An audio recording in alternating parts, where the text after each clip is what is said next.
Hello, you're watching This Week in Tech with your temporary host, Iain Thomson, along with Mike Elgan, digital nomad and technologist, and Emily Dreibelbis, who is the senior reporter of PC Magazine and is an expert in AI and electric cars.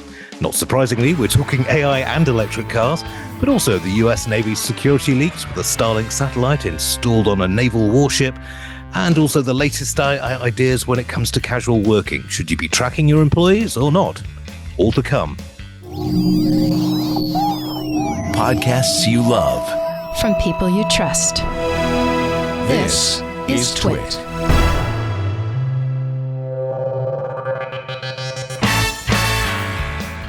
You're watching This Week in Tech, episode 996, recorded on September the 8th, 2024. The Quiet Office Crackdown.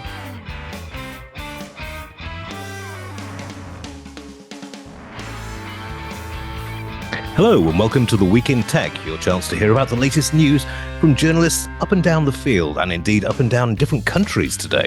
My name is Iain Thomson. I'm a reporter with the Register, standing in for Leo Laporte, who is currently out and about on his travels.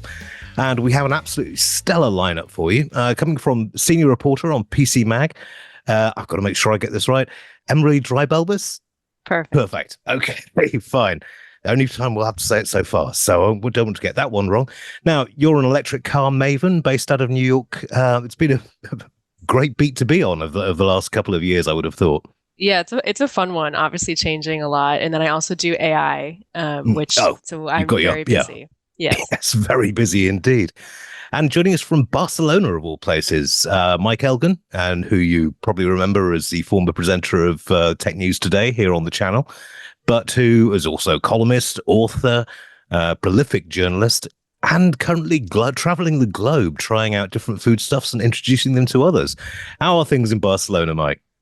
Fantastic. We're drinking a lot of cava and trying all the delicious things. It's been really, really great. And we have my wife does the gastronomic experience, which starts next week. So it's going to be a lot of fun. How have you not put on 50 pounds since you started doing this? Because you've built a very successful business and you're still looking slim. I don't understand how you do it. That's very kind of you, but it's entirely untrue. No, it's tough actually. We're either on the during experiences we're eating a lot, drinking a lot, and stuff like that. And when we're not, we fast a bit, we walk a lot, that sort of thing. Got it. Works. Yeah. Clean living, rare sometime. No, so yes, excellent. Right, let's crack on with the show then, because we've got some absolute doozies of topics, all in specialist areas that you've been dealing with. Very sorry that we can't have Amy Webb here, but she's feeling a bit poorly today, but I'm sure she'll be back, and it's always worth watching. So right, the story which I think it grabbed my attention, it grabbed a lot of people's attention. The US Navy is going all Starlink. Now, it appears that, well, at least the official report states, that certain officers on a USS warship decided that using the Navy's Wi-Fi just wasn't good enough. So they installed a Starlink antenna secretly and then hid it from the captain, who's now, I think, probably got a fatal blemish on his record. It kind of reminded me of when Wi-Fi was first introduced in offices and to consumers.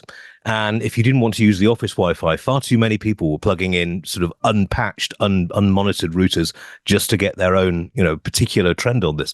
I mean, Mike, you were around then. It's how on earth is this going on? And doesn't this it doesn't look good for the US Navy, certainly.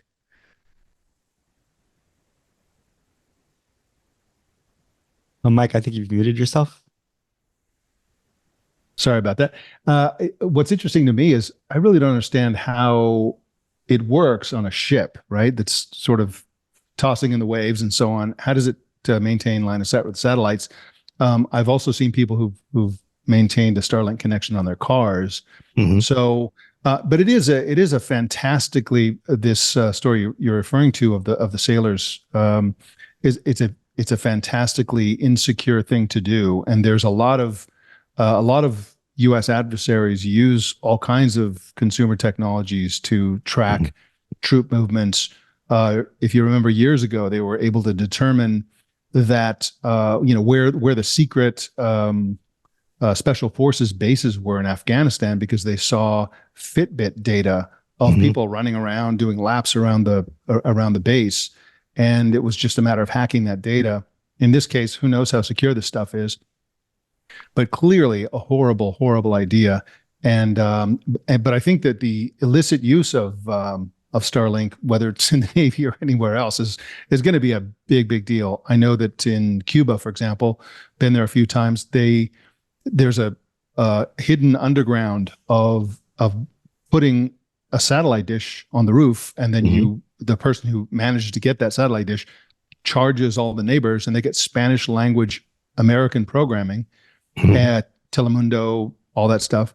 And it's just the way the business works is it's just a matter of time. So if they can maintain it without getting caught for a year and a half, then they start turning a profit. They get busted before then, they lose money.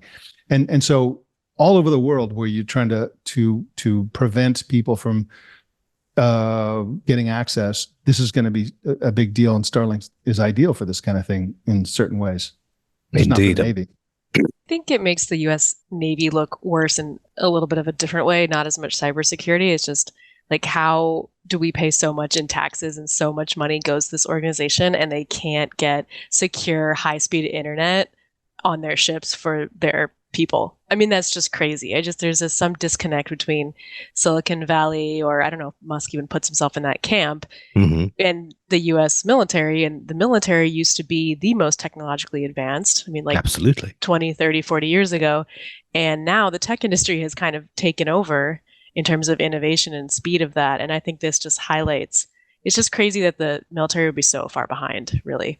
Well, and that's the other part of the story, is that they're in fact testing Starlink as well for use officially in the Navy. So they're sort of punishing some sailors for doing it illegally, and meanwhile they're also testing it to see if this is something that the Navy can use. And we'll see. I mean, it seems this is yet another case where an Elon Musk company is doing something the government should be doing. If the military wanted this kind of satellite coverage at these kinds of speeds, it should have deployed it. I mean, there was an attempt with the Iridium network, which I think was eventually bought but that's very low bandwidth. And, yes, it does have global coverage, but with very severe limitations. I mean, yes, you're right. I mean, the US military, Emily, the US military gave us GPS. It gave us a whole bunch of things that, wouldn't exist otherwise. And now, we've got Starlink satellites. I think, didn't I see a report this week that now 2/3 of all the satellites in Earth orbit are owned by Elon Musk? Wow. Some crazy figure like that.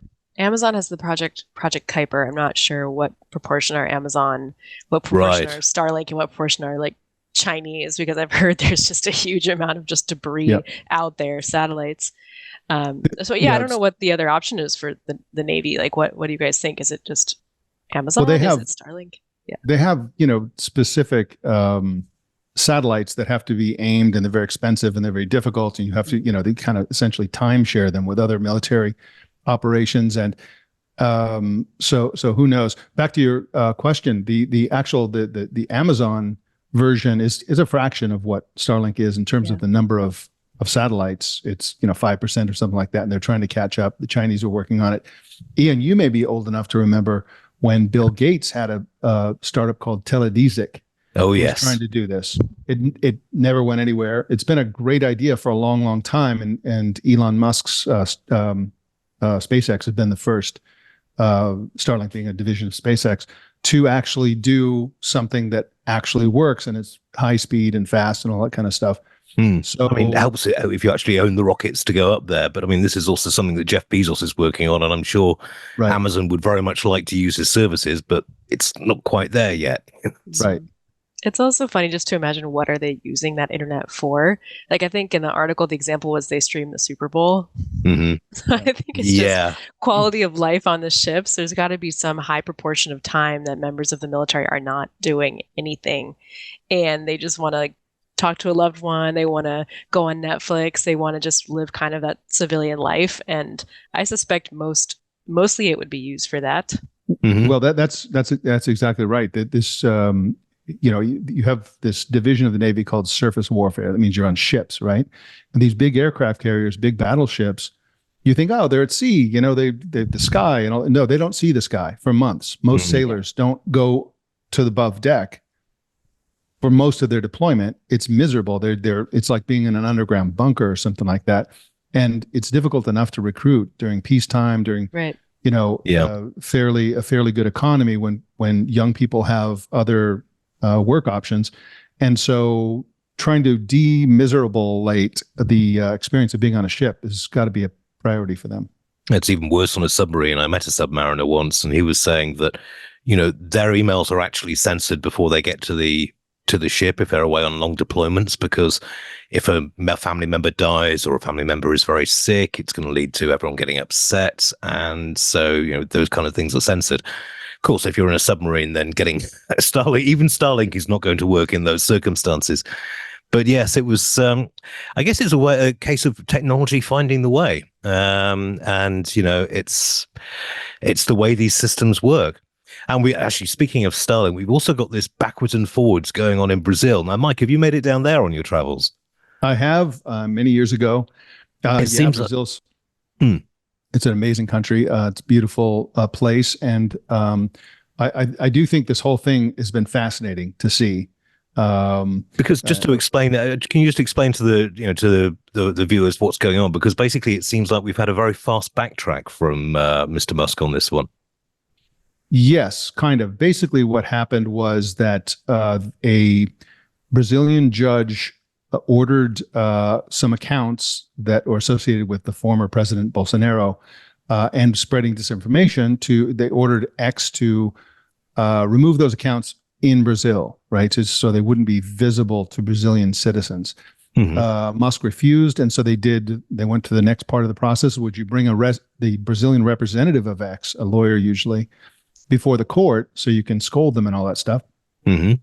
Learned that there was no such representative, which is against the law. You can't operate in Brazil unless you have a legal representative who can appear before courts. And so they basically said, you're in violation of this order, so we're going to ban X. Well, what does that mean? What does banning X mean? It means you tell the telecommunications operators that they can't display X. They have to block it. Right. And so Starlink refused to do that. And so they went after Starlink and said, okay, we're going to start taking away your stuff. We're going to freeze your bank accounts. We're going to take the vehicles that you own. And somebody within the telecommunications infrastructure bureaucracy said we could even go after their base stations, of which they have 23, and that would severely kneecap the ability of this to operate. And and this is the most controversial part, when we seize this stuff from Starlink, we're going to use it to pay off the fines that X owes us, $3 million in fines. Totally different company, or is it? I mean, this is an interesting thing. It's clearly a different company with different shareholders, but you have one company who's trying to route around the law for another company because the CEO of one is the owner of the other and making all the decisions. And so anyway, that's where it stands. And so Starlink capitulated and blocked X. Now X is blocked in Brazil. Right. Okay. I mean, it does seem like the actual regulators there have got some teeth, unlike American ones. I mean, Emily, it's hard to imagine an American regulator taking such a position on this, even the newly revamped FTC or FCC even. That's my first thought is like, wow, they did that. I cannot imagine that happening in the US. And it's just such a different perspective because I think for them, they're just using this service. It's not, I don't know, Twitter, X, Starlink, they're kind of these like darlings of the US. Like we could never turn on our own and turn it off. But Brazil is like, I don't care about this company.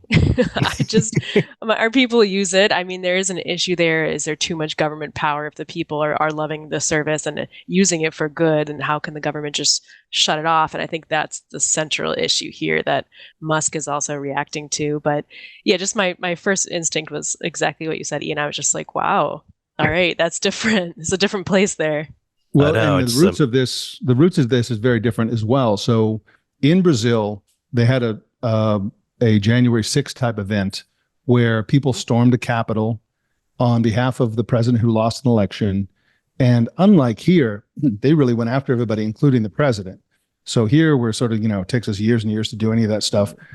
And I've been talking about this issue of regulating social networks. You see governments all over the world, the UK, Europe, the United States, elsewhere, dragging executives of social networks yelling at them, complaining about things, and then ultimately throwing up their hands saying, well, what are you going to do?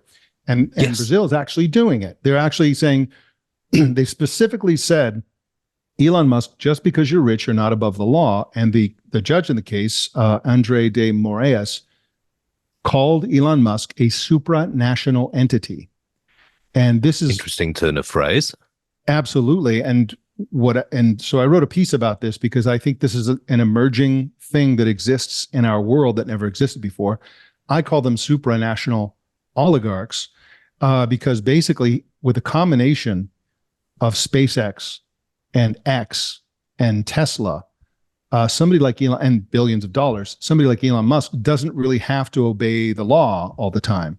And I pointed out that if there was a space war, for example, if Brazil tried to shoot down SpaceX satellites and SpaceX decided to shoot back at Brazilian satellites in retaliation, this is a war that Elon Musk would win because Elon Musk personally controls a bigger space program and a better space program than the nation of Brazil.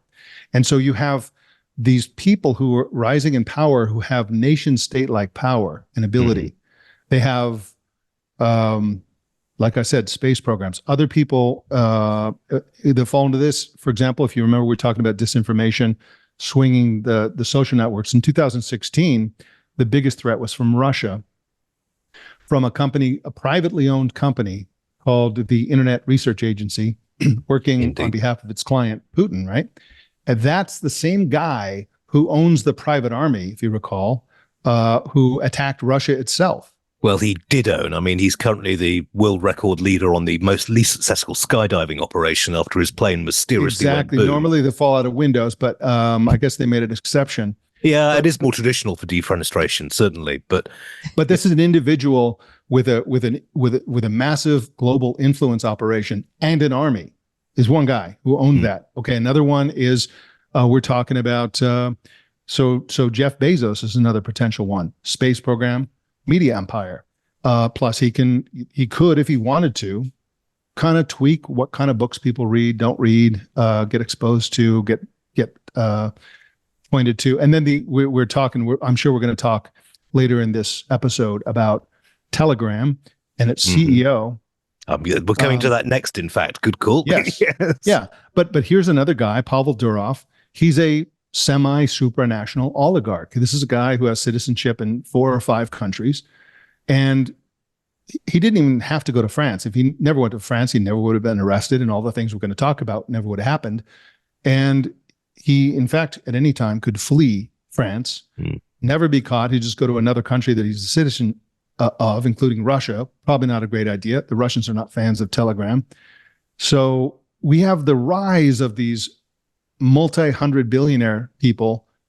And within 6 or 7 years, we're going to start having trillionaires, and they're going to have space programs and armies and information networks and so on. And we have to do something. And I think it's interesting that Brazil is the first country that's trying to contain one of them. Well, this is it. I mean, Emily, do you think there's going to be action on the US front on this? A government's going to get nervous and start, or is it still too much that smacks of socialism? Right. Well, I think you can there's a really interesting discussion here on just the principle of the issue, which is like, should a social media company take something down, or any internet company take something down at the request of a government? Yeah. And if you flip that to the most extreme example, which everyone would agree with, we don't like, is basically if Russia asked Google to stop showing real information about the war in Ukraine in search results, or an account that was trying to give light to something that Putin was doing in Russia. Because of course, if there is no information like that in Russia, nothing is going to change. So Russia can ask US tech companies to do the same thing that Brazil is asking X to do.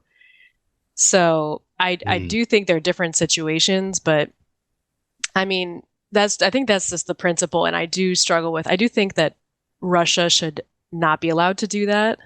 Yes. But in the Brazil situation, do we think it should be allowed? And I think that's what Musk is trying to get at in his way. Yeah, I mean, I guess the thing is that once you reach a certain level of being almost post-economic, if it were, if any fine that can be levied on you is, in just back of the chain stuff, and so many, Amazon, Google, Microsoft, I mean, when Facebook got caught out with the Cambridge Analytica scandal, yes, they paid what, 5 billion? That was the equivalent of less than 3 months' profits, and they got the money back on the insurance mostly anyway. I mean, what is the solution to this? One of the ideas that was posited to me a couple of weeks ago was in Finland and some parts of Scandinavia, you're actually fined based on, from a company perspective, revenue or profit, or from an individual perspective, your individual salary. Now, this led to an unfortunate incident with a guy I've actually interviewed at Nokia, who received Europe's largest traffic fine for going 78 miles an hour in a 50-mile-an-hour zone, or kilometers per hour, because he just cashed in a whole tranche of Nokia shares, and this was in 2001 when they were still a viable company. We've seen this more recently in the EU, where they're talking about with GDPR violations, you get fined as a percentage of your revenue. I mean, do you think this would work in the US, or would it just people kick up a storm about it? Fines for violating things? Well, fines based on not on a set amount, but on a proportion of earnings. Well, yeah, I think that could happen. I'm not sure it would. It makes logical sense to me. It would. It's hard to square that with should the fine be proportional to the severity of the crime, and then how do you evaluate that? And then people would say they're getting treated unfairly just because they're making money and isn't making money good for the country. And of course it's the U.S., so it wouldn't happen. But is it a good discussion? Yes. One thing that's interesting about the Brazil. Yes. One thing that's interesting about the Brazil case is that Elon Musk is famous for his controversial stand that he believes that whatever's legal should be allowed. And many of the things that people have asked him to moderate away off of X are legal. They're just offensive, or they're disinformation or something like that. And his contention was, if it's legal, it should be allowed in every country. So every country has its own legal thresholds, and you obey the law and go no further in terms of censoring and that sort of thing. So the order from the judge to remove those was a legal order from a judge, which was then backed up by the Supreme Court of Brazil. That's the law of the land in Brazil. But Elon Musk disagreed. He said, no, this is an illegal order. So his position was, I decide what's legal in Brazil and not the Brazilian Supreme Court, which again, a supranational oligarch would think that way, right? But make no mistake, the U.S. companies censor all the time, all around the world, especially social networks, but even companies like Apple removes all kinds of apps that promote democracy in China. That's what I was getting at. Mm-hmm. Yeah. They do it because they want the money from those countries. And I like to frame it that way because one way it's usually framed by apologists of Silicon Valley companies is, well, they have to obey the law in the countries where they are. And my position is, no, they don't. They're violating human rights for the money. That's what this is. And so we shouldn't sort of sugarcoat it and give them a pass. Apple does not have to operate in China, right? They want to because it's tons of money. So, we're just haggling over the amount, right? I mean, of what you'll sell out for. Well, I think in the Chinese VPN case that Emily and yourself were referring to, this is one of those classic cases where it's like, well, it's kind of like it makes it such an ethical gray area because, Apple. Well, okay, the rumor was that the Chinese government basically told Apple, you need to ban these VPNs. Apple said no. Chinese government said, nice factories you've got here. It'd be a shame if something were to happen to them. And, so that kind of pressure, and the pressure that you mentioned, Emily, is from Russia, is also incredibly troublesome. So there just doesn't seem to be a way out of this, which is going to make everyone legal, everyone happy, and everyone satisfied with the result, unless there's something new that can be seen on it. Well, there's also another axis of power, which is just the user base in Brazil, because Musk and Twitter and all companies, literally all companies, want that money that's an emerging, probably emerged already in many ways, country with tons of people U.S. companies, and they want their money. And so that I wonder if that's why Musk complied, just the future of the platform in that region. That's an interesting prospect because, as we've seen I think part of the problem why we've seen so many sort of financial worries and layoffs within Silicon Valley firms here is that essentially for things like social media companies and search as well, there really is no more growth to be had domestically. And internationally, it's slowing down massively. So, And a BRIC X is nation struggling. yeah. X is struggling financially. I mean, the last thing they want is Brazil, saying you can't come here. One of the largest markets on the planet. And yes, one of the fastest growing, I should imagine. Right. So I like that Brazil recognized that power. And I wonder if that's partially where it came from. That being said, I don't think Brazil is some kind of shining beacon of morality here. Like there's incredible corruption and huge issues. So it's kind of just two people fighting, and I don't even know who's right, because by the way, Brazil hasn't released the names of the accounts that they didn't like that were spreading content on X. So we don't even really know what's going on here. Yeah. Let's just put that out there. If it turns out they're spreading neo-Nazi content or something, then it's just like, well, maybe they should have been this, but we'll see. I mean, staying on the topic while we were discussing this earlier, Telegram, out of interest, are you both users or? No. Nope. Never. No, me neither. To be honest, I hardly even know what it is. Got it. Well, I mean, basically it's there's been a lot of misinformation this week about this whole thing. First off, it's not end-to-end encrypted for a start. But it was run out of Russia. Now, as you say, Mike, we have this transnational guy running it who was arrested by the French police, held for 3 days. And I think the ignominy of that, was something which really came off. And he released a statement today saying, well, okay, or a statement this week saying, this shouldn't have happened. There are legal ways to go around this. You didn't need to arrest me. By the way, we are changing our moderation policies a little bit. I mean, it does seem like it's these micro steps that need to be made to actually rein things in rather than just saying, let it all go. Yeah. The one interesting dimension to this is that I've been having a discussion about this with a friend of mine who's got some interesting ideas about it, is that like, how do you as a government decide to go after a company or go after its CEO personally? Mm-hmm. So, if Meta does something on Facebook that's objectionable, they'll fine Facebook, the company, $2 billion or whatever, then the company pays that fine. They don't put Mark Zuckerberg in handcuffs and drag him in. And so that's an interesting choice. I don't know all the particulars in that. It could be that the company itself is just thumbing its nose and there's no there, as in Brazil, there's no throat to choke. There's nobody there to, you have this international thing that just slides in through the internet and you can't really get your hands on the company. So you go after the CEO. I mean, maybe that's their thinking. We again, there's a lot of details about this. We don't know. Essentially what they're doing is the French authorities are claiming that Telegram is not cooperating because of the policies of Durov himself, because of his leadership, with law enforcement. So if there's CSAM material, there's terrorism going on. They actually didn't list terrorism in their list of crime types, but financial irregularities and so on. And so since he won't cooperate, they're accusing him of not collaborating. What's the word I'm looking for? Of basically allowing it on purpose. That could be the equivalent of a bargaining position. They've already gotten concessions, and Telegram has already changed a bunch of policies and changed the wording on their website and added some features and put a report button to flag illegal content. And they now let people, which they didn't before, report private chats to moderators.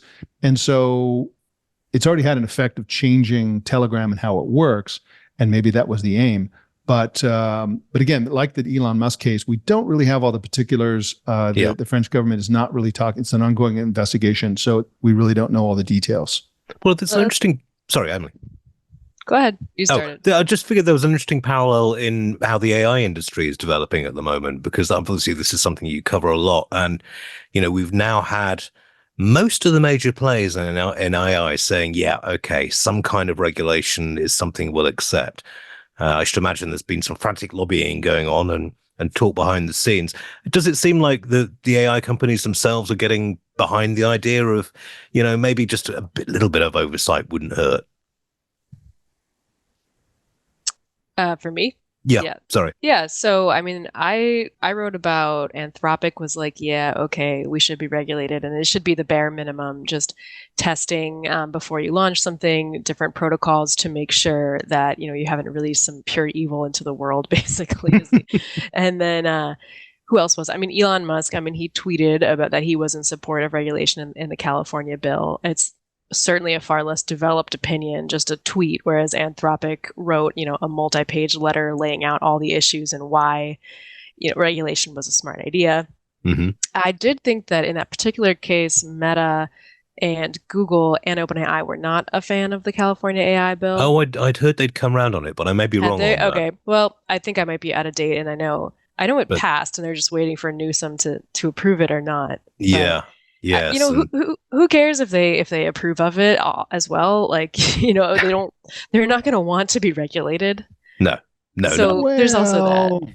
It is oftentimes whenever it comes to regulation of the tech industry, everybody says they want regulation, and what they mean is that the giants want some regulation that's very expensive because it limits startups from getting into the space, and startups want regulation that hobbles the pace or the advantage of the deep pockets of the larger companies. And so, if AI companies, and again, I don't have the details either, but if they were against the California regulation and came around to it, my guess is that those companies had them tweak it a bit and make a barrier to entry of cost for upstarts, because they like that kind of regulation. And yeah, I do appreciate that they are supporting this bill, because for the past 2 years since ChatGPT launched, I've basically seen OpenAI and all these AI companies using calls for regulation almost as a PR stunt. Like, hey, we're ethical. We want regulation. And the initial headlines were like, OpenAI wants regulation, and creates this atmosphere that, they're so ethical and they want, to do good. But I didn't hear any specific ideas on what to regulate. I didn't see them working to get anything across the line. It just felt like complete hot air. Yes. And so to actually have Anthropic, Musk, and now it sounds like the other big ones supporting a specific bill that has gone through a legislative process and could go into law, I thought was really significant and a breath of fresh air for the past 2 years of nonsense. I mean, Anthropic do seem to be particularly sort of forward-thinking on this. They've made it very much a selling point almost from the start that this is not Wild West stuff that like some people who we used to work for type thing. Yeah. It seems like the CEO is a good guy. I don't know. What do you think, Mike?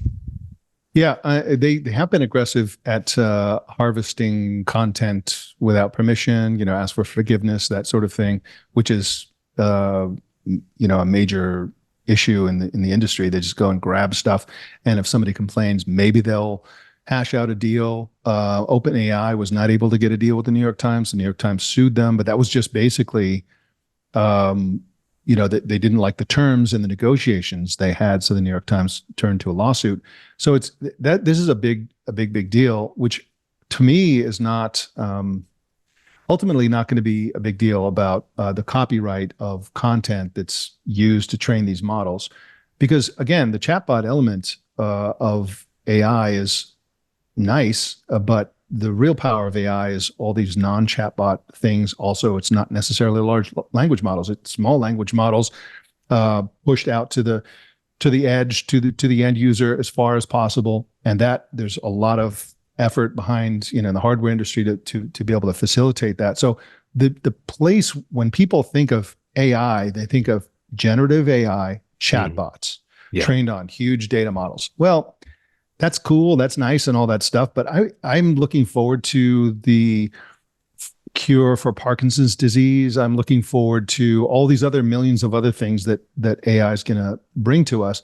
And I really think that I'd also like to see legislation in California to grease the wheels of this thing, because AI can have enormous benefits, but we need to be open-eyed about the risks and the dangers and to attack those. I feel like some of the legislation I've seen, not necessarily the California one, is all these sort of peripheral issues that in the larger scheme of things is not going to really make a difference. Well, I mean, so many of the AI systems which we don't see talked about as much as you say are, internal companies having their own, small countries having their own highly specialized ones. I mean, Emily, with something like this, is regulation actually going to work, or are companies going to say, "Oh, we were just testing something; it's not a proper AI system, and therefore we're not actually liable in any way"? Of course, it depends on the enforcement and how seriously they take that. What this legislation doesn't do is solve all the issues with AI. we don't have California, White Horse saving us from issues like copyright, which Mike brought up, which I don't believe is addressed in this bill. It's more about safety and testing protocol. And you're right that Anthropic, there's actually a lawsuit against them for using this one data set that has copyrighted books in it. So I mean, I'm sure all of them are using it. Just Anthropic admitted to it on record, and so they got they got a lawsuit. But I'm pretty sure all these companies are just training on all the same data, just gobbling up everything that's out there. At some point, they'll run out or slow in what they can get, unless it's OpenAI getting all these content deals that they're working on that the New York Times denied them. But at some point, it's just going to be the differentiator is going to be more like how you use the tool, how it works with smaller models, compatibility with other aspects of your tech life. So all of this is very, very much not regulated. There's just one bill in California that's saying, don't put out something heinous with the potential to be heinous. And if you do, we have the power to say that's heinous, stop. That's pretty much what we're getting. It looks like Gavin Newsom's going to sign it. I mean, he's thinking presumably about a presidential run at some point. So, and he's very much the consummate politician. So it's a possibility. It's one of the things that we're going to have to go into, but there's an awful lot more to cover. But coming back on the copyright thing, the Internet Archive will be coming up shortly. But in the meantime, Leo will be attending and letting you know what's new on the Club Twit and channel. Hey, everybody, it's me. I'm back. No, I'm not back. I'm just going to take a little moment out of your time, and we'll get back to the show in a bit. But I want to tell you about our sponsor, Coda, brand new sponsor. We love these guys. Coda helps keep everyone on the same page by bringing the best of documents, spreadsheets, and apps into one platform. It helps your team collaborate by centralizing all your processes and sharing knowledge. It's a really cool app. With Coda, you can stay aligned by managing your planning cycles in one location. You can set and measure OKRs with full visibility across teams. You can communicate and collaborate on documents, roadmaps, and tables instantly. You can access hundreds of templates and get inspired by others in Coda's gallery. Coda, C-O-D-A, empowers your startup to strategize, plan, and track goals effectively. Take advantage of this limited time offer just for startups. Go to coda.io/twit today, and you'll get six, count them, 6 free months of the team plan. That's a pretty good deal. coda.io/twit. Get started for free with 6 months free of the team plan. Wow, that's a great deal on a really useful tool. coda.io/twit. Now back to the show. Thanks, Leo, and hope you're enjoying your trip over to the East Coast at the moment. Now, we were talking about companies regulating and trying to crush out the competition a couple of minutes ago, and we had the disturbing news that the Internet Archive has lost its lawsuit. It's being sued by a bunch of publishers, and if you're not familiar with the Internet Archive, you really are missing out on something rather nice. Basically, they've archived books, music for short-term loans. I mean, in the case of books, maybe 1 hour at a time. But they were taken by book publishers to court. They have lost their appeal, and now it looks like 500,000 books, manuscripts, documents that would otherwise not be available. Would otherwise not be available, are now basically going offline for the duration. It comes back, I guess, to what we were saying about regulation. Yes, copyright is important, but when something like this, which was providing a very low cost, very free service in many regards, is now basically having to shutter its books. A question for both of you. I mean, can something like the Internet Archive survive in the modern environment, or should it? Yes and yes, if I may. That was fairly straightforward. Yeah, I mean, it's this case actually may help the financials of the Internet Archive, because now it's in the news. People who support it may be more inclined to support it with donations and financial things. But the whole issue of books and libraries, and in this case, the open library, which is the thing that the part of the Internet Archive that is under, the lost that case, is weird. My sister's a librarian, and librarians are radical free speech people. They want to get all the information out to everybody who wants it, period. That's what they want to do. But when they loan electronic books, they have this pretend scarcity thing. So you go to one of the big the libraries subscribe to different types of services that offer the electronic books. And you go there, and a popular book, you might have to wait 3 months or 4 months because they only have a certain number of copies. It's this pretend scarcity that protects the copyright holders. And it's weird. It doesn't make sense, but it also doesn't necessarily make sense to make all books free, because then nobody would write them because there'd be no money involved. The Internet Archive is doing something that even your public library can't do and doesn't do, which is just unlimited. They don't pretend to have scarcity in digital books. They just say, if you want to check out this book and borrow this book, then go for it. There are no limitations, and that's what they're being sued for. So the whole thing is kind of weird. I really don't know what to. I really don't know how to.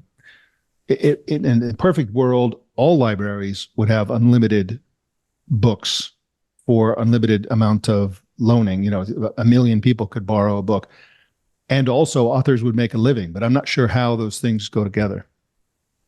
Yeah, I don't know why I feel like it might be trendier to support the Internet Archive, but I feel like what they're doing is a little bit questionable. I don't know why. Like, maybe this is like a bad stance or something, but I think I'm just going to run with it. And it's just like, why are they able to just put out copyrighted books for free? I mean, they're a nonprofit, which is good. So that means they have less of a motive to do something bad with it, or like accelerate that behavior in a way that spirals out of control, which is different than, for example, an AI system, which is consuming copyrighted books and just tanking the publishing industry and then making all the profit. So I think that's probably the difference between the two. But I mean, what's the incentive to write books if there's no value on it? And in society more widely, what's the incentive to create quality information if their society doesn't put a dollar sign on it?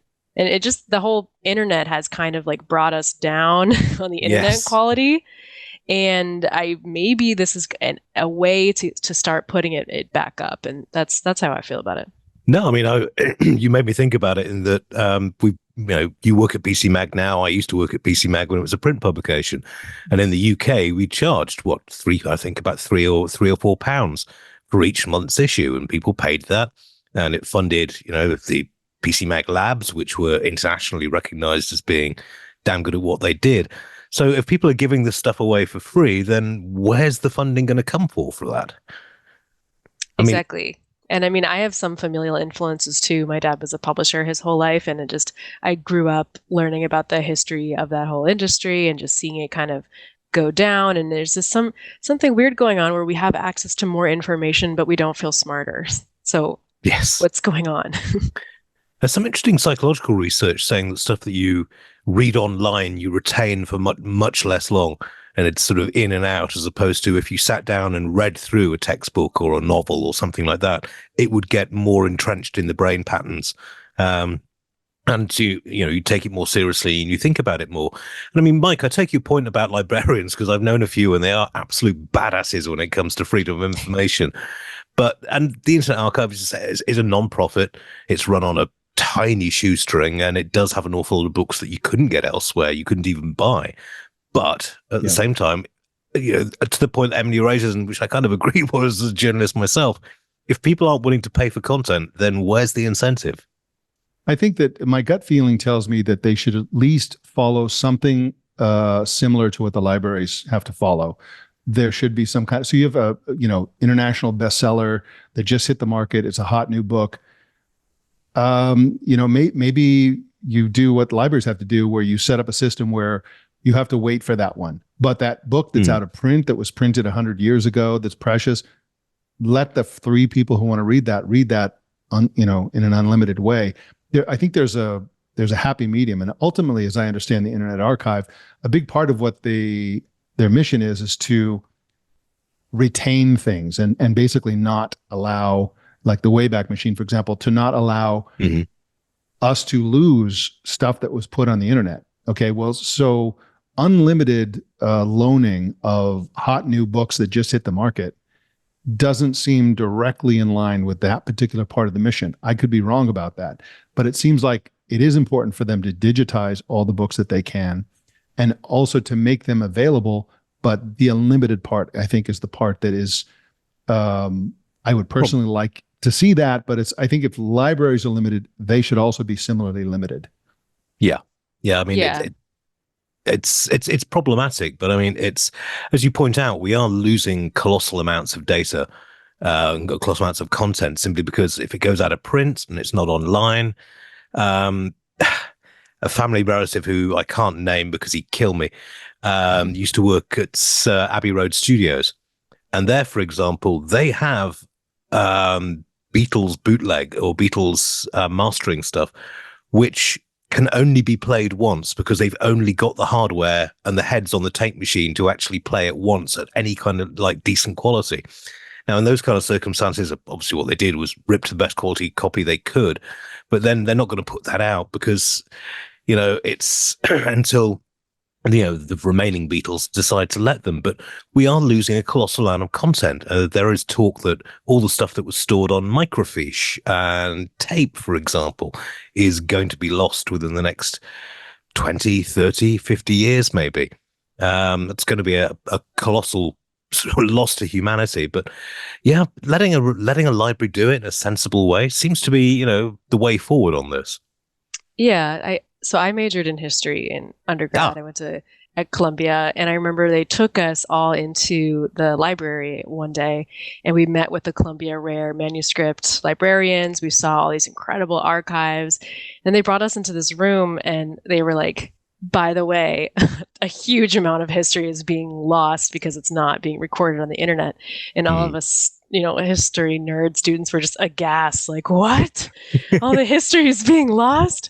And so does the Internet Archive, are they going to solve that problem? I mean, they're the best we have right now. Is it, I just wonder, like, thought experiment, would it be better if the libraries were funded to do that, or is it this private effort? And it's like the same question on everything, right? Well, it's interesting were they actually in the process of digitizing the stuff when you were there? I mean, it seems like some organizations are now, the British Museum has now given permission for some of their rarest and most valuable documents to be scanned and put online. Is that kind of voluntary thing the way forward?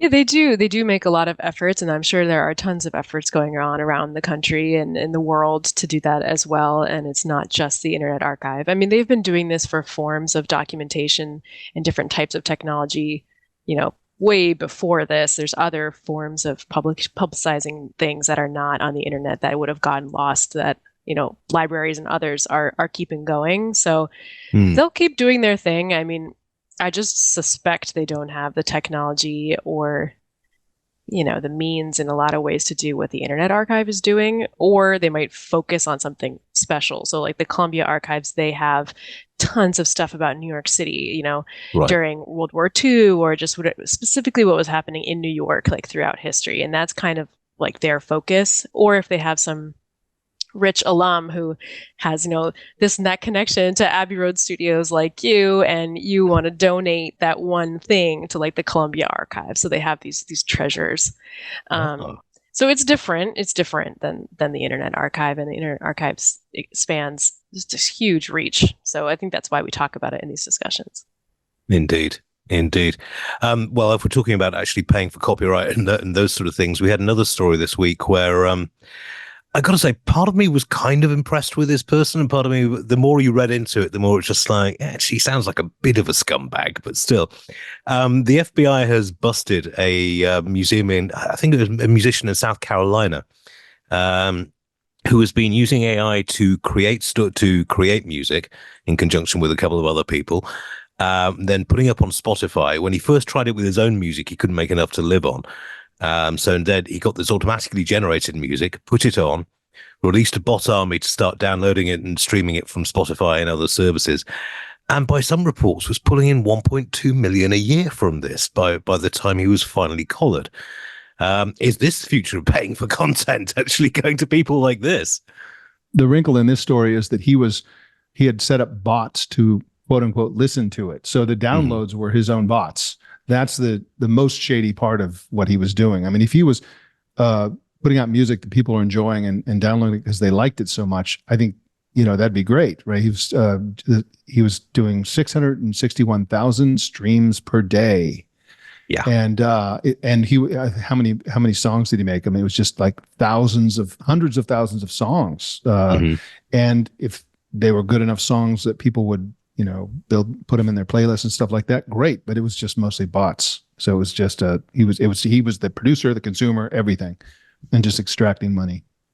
And nobody goes up against the record labels and wins. But Yeah, I mean, this guy's Right. crazy. This guy's absolutely nuts. He's oh no, tell us what you really think. Yeah, what a crazy guy. And I mean, just obviously became a criminal. He seems like he wanted to. Seems like he wanted to at the beginning be an artist. He's trying to put his own money up on Spotify. Didn't make any money. Probably was like, screw this whole industry. I'm going to take it down. I'm going to beat them at their own game. And it sounds like for the past 7 years, he has been generating AI music. So this is before ChatGPT, before now we talk about AI. So he's just been cranking out tunes on the computer for a while and listing it on Spotify. And I don't know if he was just mad that he couldn't make money like that. So he was, I mean, just wild story. Just to contextualize this, Snoop Dogg recently talked about how much money he makes from Spotify streaming. And he said for 1 billion streams, 1 billion downloads, he makes $45,000. Good grief. That wouldn't even cover his weed sommelier. That's right. So that's why, I mean, that's one of the, he makes his money from concerts, from TV appearances and all the other stuff, but it's not streaming. No, if Snoop Dogg is not making any money from streaming, nobody is. Right? Yeah, maybe then we wouldn't have to watch him on the Olympics. He could just go away. Oh, why was he there? I don't know. Him and Shaq, they won't go away. It did seem odd, though, that he was popping up all over the Olympics. What on earth was that about? The Olympics is not something... I think he had a deal to host the Olympics. Really? Oh, good grief. This is why I don't watch the Olympics anymore. If they're selling Pretty sure he wasn't even on like the high school track team. I mean, this is very strange. Yeah.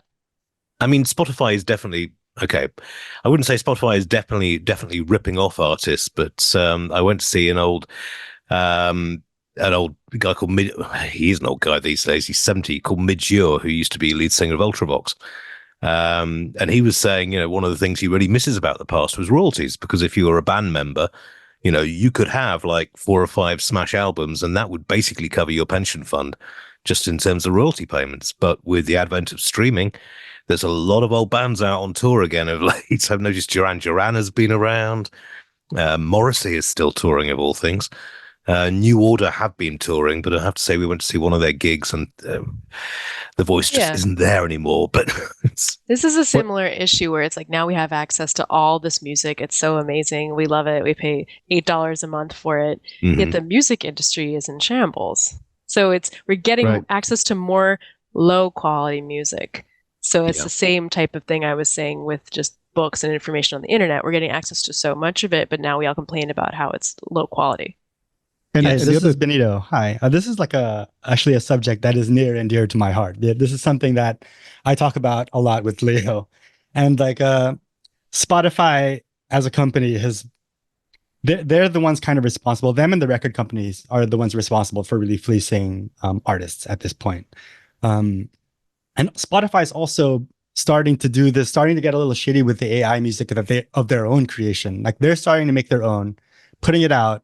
And now that cuts out the record labels and that cuts out artists. So all the money is Spotify's money now. Yeah. And that's sort of the part to me that really starts looking like, okay, then now they're trying to cut out musicians and the record labels. TikTok's doing the same thing. Yeah. And I mean, also the thing that does kind of grind my gear about, I mean, back when I was in the other room doing a video cast, I've got a bunch of CDs behind me because when I'm working, it's nice and simple. You just throw a CD in the player and you work to music. And there's like, what have you got with all those CDs? It's like, well, I like to own music. I don't like to borrow it. And Spotify and I think TikTok and Apple have all said basically, if you snuff it and your relatives don't have your password, then you no longer have that music. You know, this idea of passing down records and books and the rest of it to the next generation could be a thing of the past. Yeah. And the other weird thing that I think a lot of people don't realize is that you were talking about how back in the day, artists could, famous bands could make real money from their actual, recorded music. And back in those days, they didn't make money. They often lost money on concerts. So the concerts were a promotion for the albums. Flipped people now. would buy the albums, and people don't realize this, but in the 90s, a CD with the one song that you like and the 12 songs you don't care about cost $18 in the 90s. Adjusted for inflation, I don't know what that is, but that's how much money people would pay to own music. As you say, they're super expensive, and that's why one of the reasons why artists were making so much money. Nowadays, you get a Spotify account, you're streaming unlimited, but then you go to a Taylor Swift concert, and it costs, how much does it cost to go to the concert? It's crazy expensive. Well, in the UK, we've just had Oasis reforming. Now, I gather Oasis weren't quite so big over here, but in the mid to late 90s, they were absolutely huge in the UK. Oh, they were huge here. They were huge here. Yeah. Oh, really? Okay, fine. I mean, they were just, I don't know. It seems like one or two tracks are known, but they've just announced that they're reforming because, well, unofficially because one of them has just had to pay a $20 million pound divorce settlement. Officially, it's because, it's time and it's time to bring the music back to the people. And plus, a lot of our fans back then are now 30s or 40s. They've got a bit of disposable income. Let's see if we can harvest a little bit of that.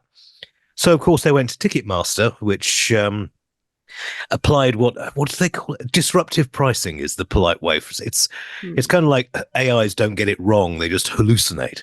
And disruptive pricing isn't gouging people for every penny you think they pay. It's a dynamic way of ensuring more equality in the market. But yeah, tickets for that, standing room tickets, were going for nearly 400 quid. That's over $500. And it's ludicrous, surely. This can't continue. It's good. Interesting, Mike, you kind of put that together for me because I remember it the way you said it, like touring, they didn't make money. And now like something has happened where they only make money on tours. So I've been kind of like mulling that over. So thank you for pointing that out. I just thought about all this because I just threw out my childhood CD collection. No. Oh, like 2 days ago. Oh, I'm so sorry. Wow. I shouldn't have brought this up. No, it's okay. And start a vinyl collection then, right? I have. It's just so crazy if you think about even in my lifetime, just how radical the music consumption has changed. Like I looked at my CDs and the reason I threw them out is like all the Now CDs, my coveted Avril Lavigne CD, all these things that are they're just like tattooed on my heart and I don't have them, but it's like, I can't even play those CDs anymore.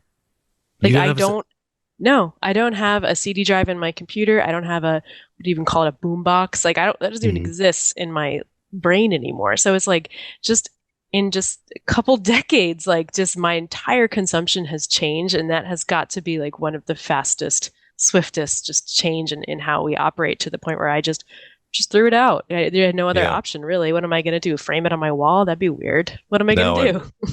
I know. Although, to be honest, there has been a slight uptick in vinyl sales, and it's not because people are actually playing vinyl, because, as you say, no one's got the kit anymore. They now not a slight uptick, Ian. It's the greatest uptick since like the 70s or something. Well, yeah, I know, but are people actually playing it? Because I don't know. Again, this guy at the recording studio was just like, you wouldn't believe the amount of people who are buying framed LPs at the moment and sticking them on the wall. It's become a huge industry for for people who are playing it. People are playing it. I will say, like, I like kind of tried to get into it. It's a huge trend right now. But I'm just like, it stopped too quickly. It's like a lot of other things. Yeah. Yeah. It's like a lot of other things. Owning and playing vinyl records used to be the mainstream thing that literally everybody did. It was just what you did. And then now it's for enthusiasts, hobbyists, miscellaneous hipsters. I mean, think about, for example, riding a horse. Used to be that's how you got around. If you had everybody had a farm, you had horses. Horses were everywhere. Now you have to be kind of a horse person and invest a lot of money. Boats is another example. So in the future, cars that you drive will be in the same category. They'll still exist in 30 years.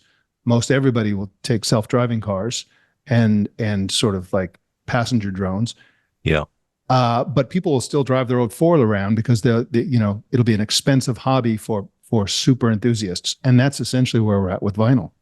Yeah, I mean, there was a sort of slight uptick in vinyl. I'm a big into my electronic music and ravings. So there you knew you were with a good DJ if they were actually spinning the wheels, actually, mixing records right there on track. Nowadays, far too often, not with all bands, but with some of them, it's just somebody comes in, hits a button on their laptop, and then fiddles around with the sound levels of the feeling, especially good at it. But yeah, I would say, just to point, Emily, USB CD drives is an absolute bonus, because I'm like you. I upgrade my computer regularly, and there are very few computers where you can get with a CD DVD drive on. And Mike, I should imagine, as you're now a digital nomad, you got rid of most of the music playing equipment, if not all, or is it some in storage? Completely all. I mean, everything is my laptop. When we watch TV and movies, it's all on the laptop. That's all we got. So I'm happy to invest a fortune in a laptop, which is to say that I have an Apple laptop. But hey, they were kind of affordable in some of them compared to other brands. Yeah, that's true. But it's basically, I don't have the luxury of anything like that at all. And I'm pretty happy with that. I think it's great. It's a valuable trade-off for me. I'm willing to make that trade-off. Yeah. I mean, it's that flexibility, certainly. But it's just every now and then I'll just like, I'm in the middle of a rush job. I don't have the time to muck about with Spotify and various other things. Stick a CD in the thing and go along with it. But yes, I mean, it's... Wait, none of you kept a big folder full of MP3s? Well, when I moved over here, I laboriously ripped most of my CD collection. And nice.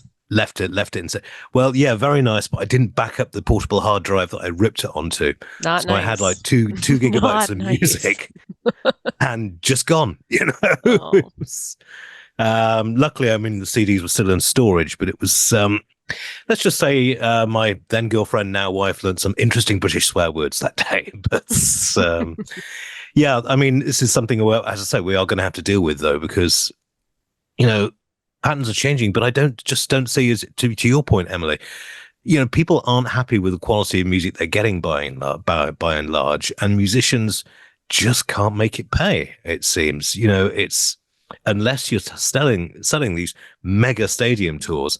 And I agree. I don't understand how they turn from being loss making into actual profitable ventures. It's although if you look at some of the Pink Floyd gigs from the 70s and 80s, they spent a colossal amount on them.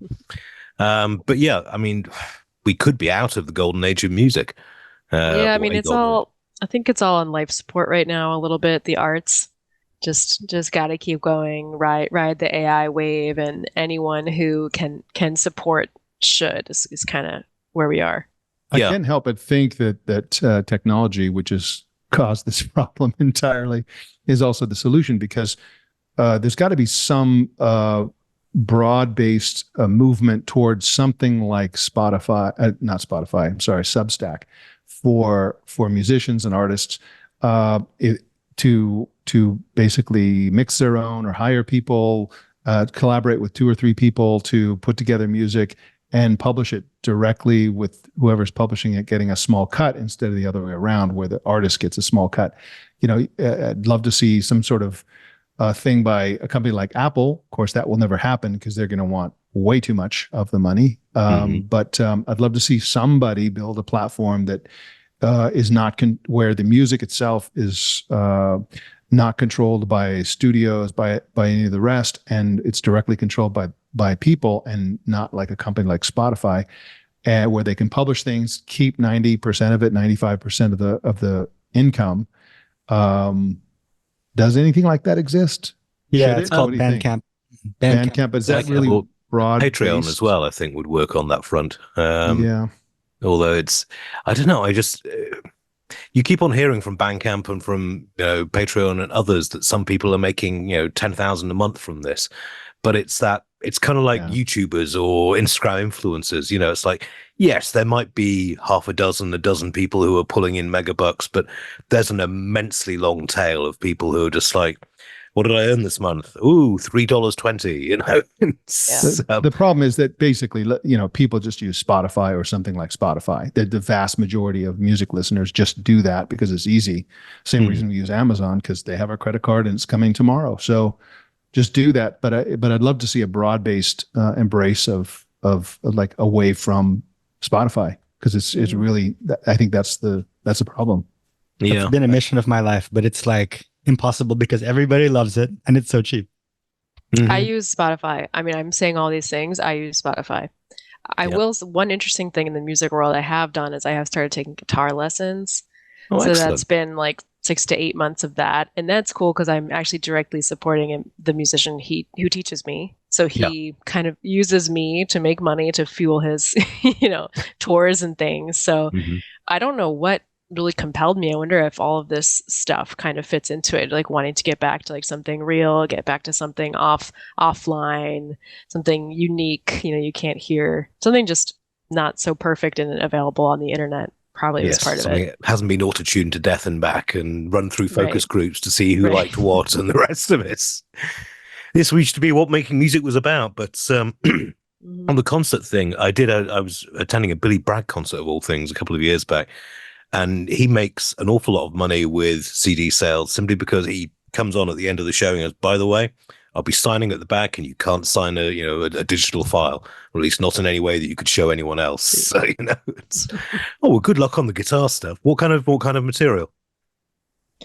When it comes to guitar, I like rock or folk. Okay. Folk, I'm sure your neighbors will appreciate the folk. Maybe not so much. You're giving me a lot of credit. I'm not like jamming on the chords. Like I don't have that confidence just yet. I would love to. Well, this is it. And I mean, Mike, you're currently in the land where almost everyone seems to have a guitar and enjoys playing it often very loudly and badly on Barcelona subway. If my last trip there was anything to go by.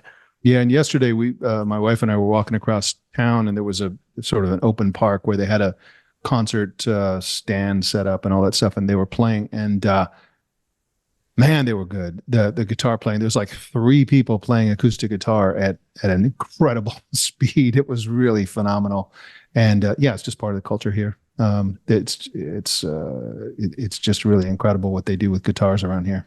Excellent. Well, I wonder what Leo's listening to in New York. Probably, well, actually, if New York is anything to go by, somebody's screaming at him on the bus or the subway. But we'll see, and let's have a quick word from him now. Thank you, Iain. This episode of This Week in Tech brought to you by Lookout. Today, every company is in the business of managing data. That means every company is at increased risk of data exposure and loss. Cyber threats, breaches, leaks. Cyber criminals grow more sophisticated every day, and modern breaches now happen in minutes, not months. At a time when the majority of sensitive corporate data has moved to the cloud, traditional boundaries no longer exist, and the strategies for securing that data have fundamentally changed. Enter Lookout. From the first phishing text to the final data grab, Lookout stops modern breaches as swiftly as they unfold, whether on a device, in the cloud, across networks, or working remotely at the local coffee shop. Lookout gives you clear visibility into all your data at rest and in motion. You'll monitor, assess, and protect without sacrificing productivity for security. With a single unified cloud platform, Lookout simplifies and strengthens, reimagining security for the world that will be today. Visit lookout.com to learn how to safeguard data, to secure hybrid work, and reduce IT complexity. You need this now. Go to lookout.com. We thank them so much for their support of This Week in Tech. Now back to Iain. Thanks, Leo. Well, I'm glad you mentioned hybrid working, because that's something we're going to be talking about now. in the UK, PricewaterhouseCoopers, who are one of the top 4 or big 4 accountancy firms, as they're known, given the extent of market consolidation, has announced it's going to start using location data on its staff to check on everyone's hybrid work performance to make sure they are in the office or out with clients when they say they're supposed to be, all with the aim of enforcing a 3-day in the office work week. Now, I don't mind the idea of a 3-day in the office is complete anathema to you, but I mean, Emily, do you still go into the office, or are you completely work from home or live at work, depending on how you look at it these days? So we are pretty much a remote organization, but I am, I guess, a closeted boomer or something, because I like going into the office. So I elect to go in a couple times a week, and kind of wish others would too. God, closeted boomer. I think we've just got a title for the show there. But yes, I don't know. I feel like an anomaly as well, in that I'm in the office usually 4 or 5 days a week. I kind of like it, because journalism is a very social profession. You know, it's like, it's fun. You talk about ideas, like, I mean, tossing ideas across the back of across the desk in the news meeting and that sort of thing. It's, I don't know about. I mean, I'm sure, Mike, you're going to disagree with me on this, but I would say that if the COVID lockdown taught me anything, it's that IM and video are a very poor substitute for actually being there in person, apart from the fact that you actually have to be there in person, which imposes certain geographical restraints. But you seem to make it work. So what's your secret? Well, as my second grade teacher would tell you, I don't play well with others. So I like just doing my own thing and do. But I think that so remote work has been one of my beats for about 12 years or so. And I've formed a theory, which is that we talk a lot about remote work and digital nomadism, and what that's mostly about is flex work. And what flex work is mostly about is not about where you work, but when you work. And I think what employees really want is the ability to stop work in the middle of the day and deal with their child, or deal with the person who comes over the house to fix the washing machine or whatever. Modern life is too stressed. The time constraints on us are too stressed. And I fully support the idea of people like the two of you who want to go into the office. Like you were saying, Emily, the problem is that if you're in the office by yourself, it's kind of like working from home, except you're not home. But I think people should be able to work. Let me back up. I think companies will benefit if they embrace the technologies and the management styles that enable people to work when they want. So go much more asynchronous, rely much less on real-time interaction. And also people can work where they want. I mean, I think there are a lot of people who like to leave the house, get dressed, sort of have this mental transition into their work life, helps with work-life balance and all that kind of stuff. The problem with these kind of edicts is what we're reading a lot about, is that it's essentially driven by people who have old kind of thinking about this. A lot of people who are leaders in organizations became leaders because they're good at working in an office, working with people, managing people directly one-on-one. That's what they're good at. That's why they're succeeding in their jobs, why they're in charge. That's why they're leaders. And so they just intuitively feel like, I really want to see people. I want to interact with people. And what that essentially is it's what I would call a collaboration bias. So you can have two extremes. You can have a collaboration bias. This is driving things like open offices. Facebook's office in Menlo Park is the world's largest open office. They crammed gazillions of people into this one room, separated by little sort of like barriers, like the cubicle type things. Yes, I've been there, and with the brutalist architecture as well, it looks very, very bizarre. But sorry, carry on. Yeah, but what's left behind is what I would call a deep work bias. So I'm a huge fan of Cal Newport's work and talking about deep work. And those are two separate things. Many of us need both of those. Some of us need only one or the other. If you're in sales, marketing, something like that, you're really going to have a collaboration bias. You're a social creature. That's why you got into that realm of work. I've seen people in sales organizations, the way they, like 4 or 5 people are all thinking like the groupthink thing is like very important to that kind of work. Whereas the kind of work I do, writing opinion columns, I really don't want to talk to anybody unless I'm interviewing them. And and then I want hours of uninterrupted silence to do deep work. And in fact, the deep work type of work is monetarily more valuable than the collaborative type of work. And so when companies say, okay, everybody in the organization has to work in the office 5 days a week or 3 days a week, pretty much the same thing. As a digital nomad, by the way, making somebody work 1 day a week in the office means they have to live within range of the office, right? Yeah. It's a tether. It's a kind of way to keep people physically close. Whereas if you say, hey, we're a remote organization, you can work wherever you want. We'll pay for co-working space if you want to work around other people. But if you want to work from home, you can. And if you can work from home, you can work from Rome, or you can work from anywhere. And that is something that's very valuable to some people like me who really like to travel and move around the world. And so I'm in favor of all the type of work styles. What I'm not in favor of is blanket edicts, which help some people and harm other people in terms of their quality of life. And the problem is that they're going to lose some good employees.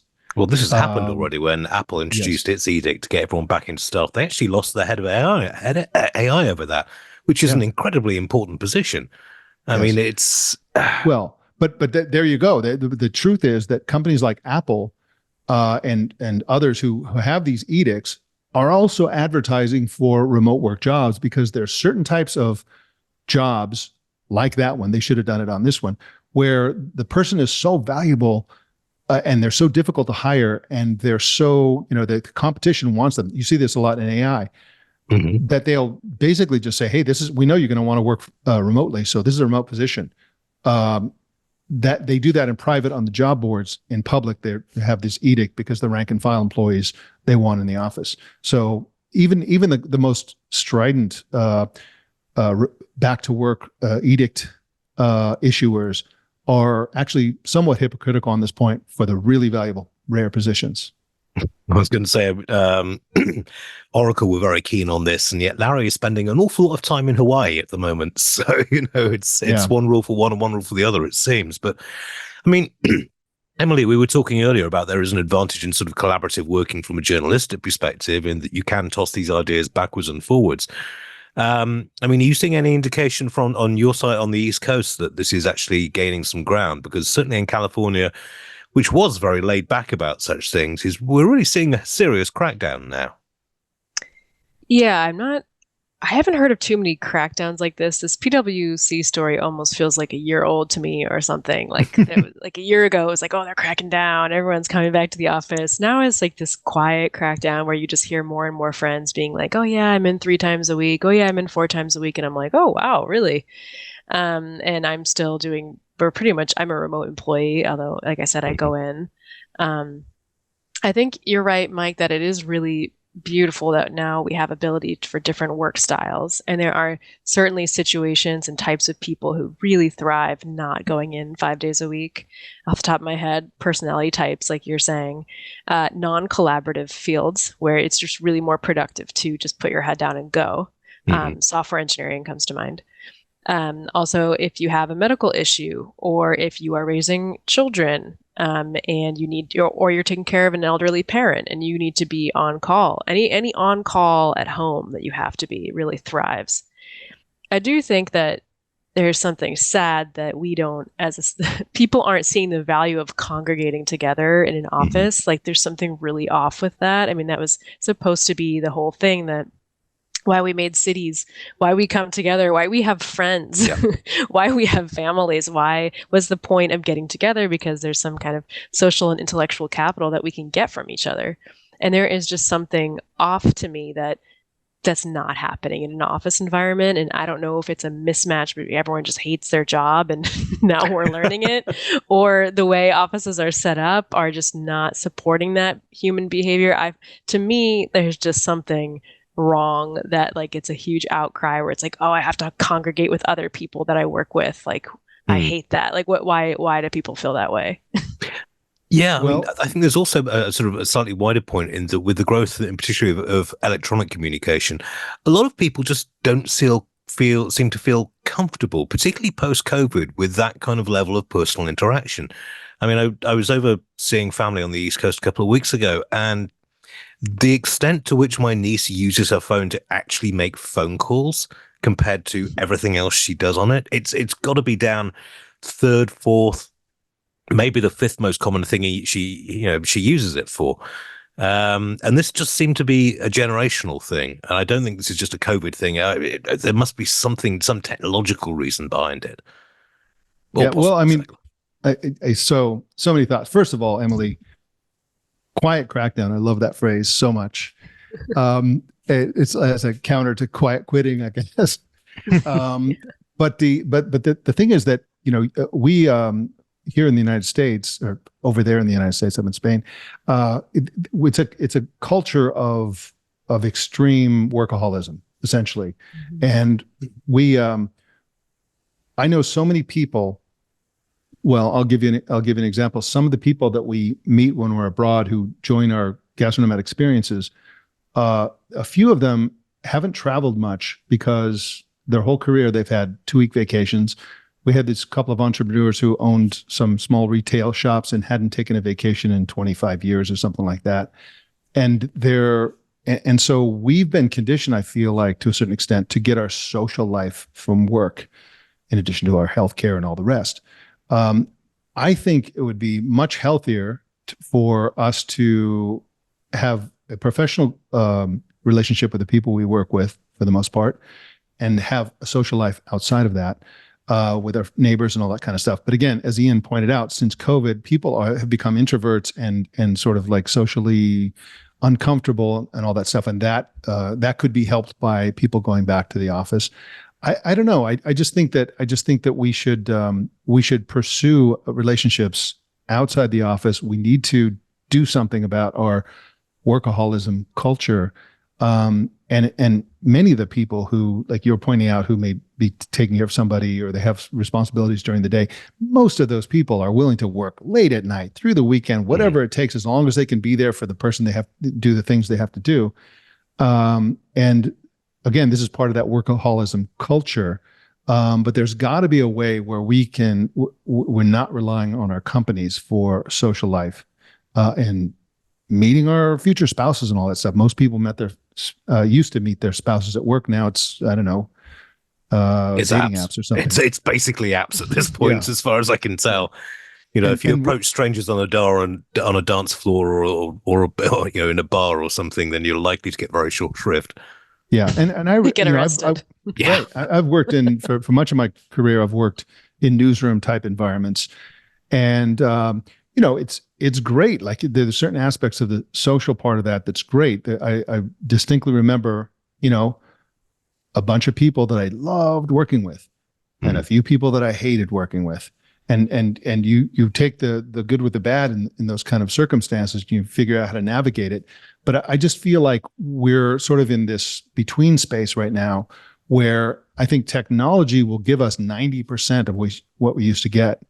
And by technology, I mean spatial computing, holographic representatives of our employees. Sounds ridiculous, but I think at some point that's going to psychologically feel a lot closer to in-person contact with coworkers than video conferencing and all the stuff we do now. And the other point that has to be made is that the way that our work for most people has been internationalized, even if you go to the office, the idea that your team is all there in the office is very rare. Usually we're interacting with people all over the country, all over the world, even when we're in the office. And so the idea that we're interacting with people remotely is here to stay, no matter where we are.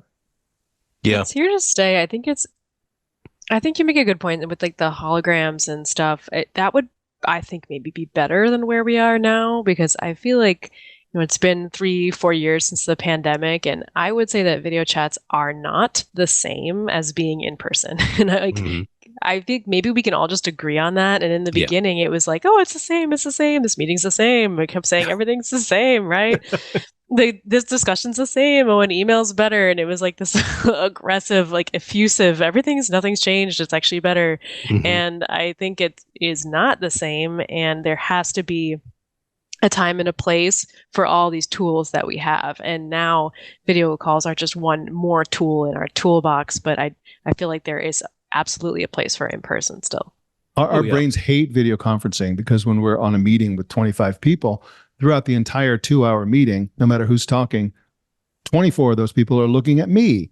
And I'm looking at myself. And so it's like our brains just flip out because it's so unnatural. Whereas with holographic spatial computing meetings, you have a whiteboard over there and all the holographs are looking at the whiteboard. And when that person's talking, they're all looking at that person in your brain, even though there's nobody physically present. Yeah. Your brain's happy with that because that makes sense. It slots into what we understand in terms of how reality works. Yeah. I did a holograph thing at CES last year. It was like you step into a box and you go behind a camera and then it kind of scans you and like creates basically your hologram. And then it appeared in a box, and that box could be anywhere. Is that what you're talking about, Mike? That's the kind of technology. We're going to have lots and lots of it. But I think the thing that I have in mind is Apple Vision Pro. And their new personas, the way the personas work, they're no longer in a box. Now you have a torso essentially, or chest up of a person, and you can all look at the same content. You can position them around the room. They can be roughly life size, and we're clearly moving to a world in spatial computing where we're going to be able to do what you can't do easily in video conferencing, which is make eye contact. We'll be able to make eye contact with a hologram. Hologram person will be making eye contact with all hologram, and it'll feel like an in-person conversation with real-time gestures, facial expressions, body language, all the things that are not conveyed in written or audio, right? So I think that we're sort of past the world where we all work together in an office, and we're not yet to the world where everybody's a hologram and you can conjure up these ghosts of living people all the time and have physical 3D conversations with them.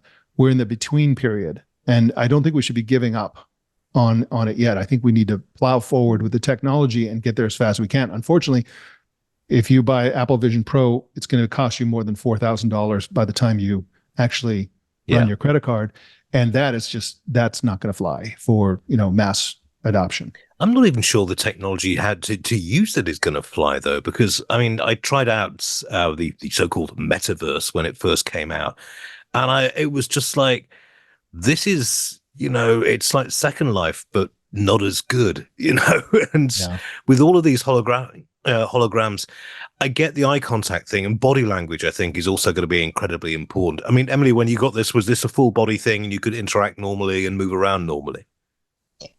I don't know what this thing was. If you really think about it, it kind of just sounds like a camera feed, and scan. It was like a video of me one place, and then I was appearing very lifelike in another place. So that's pretty much what it was. The reason your hologram was in a box was that they were achieving 3-dimensionality without the viewers using glasses or anything like that.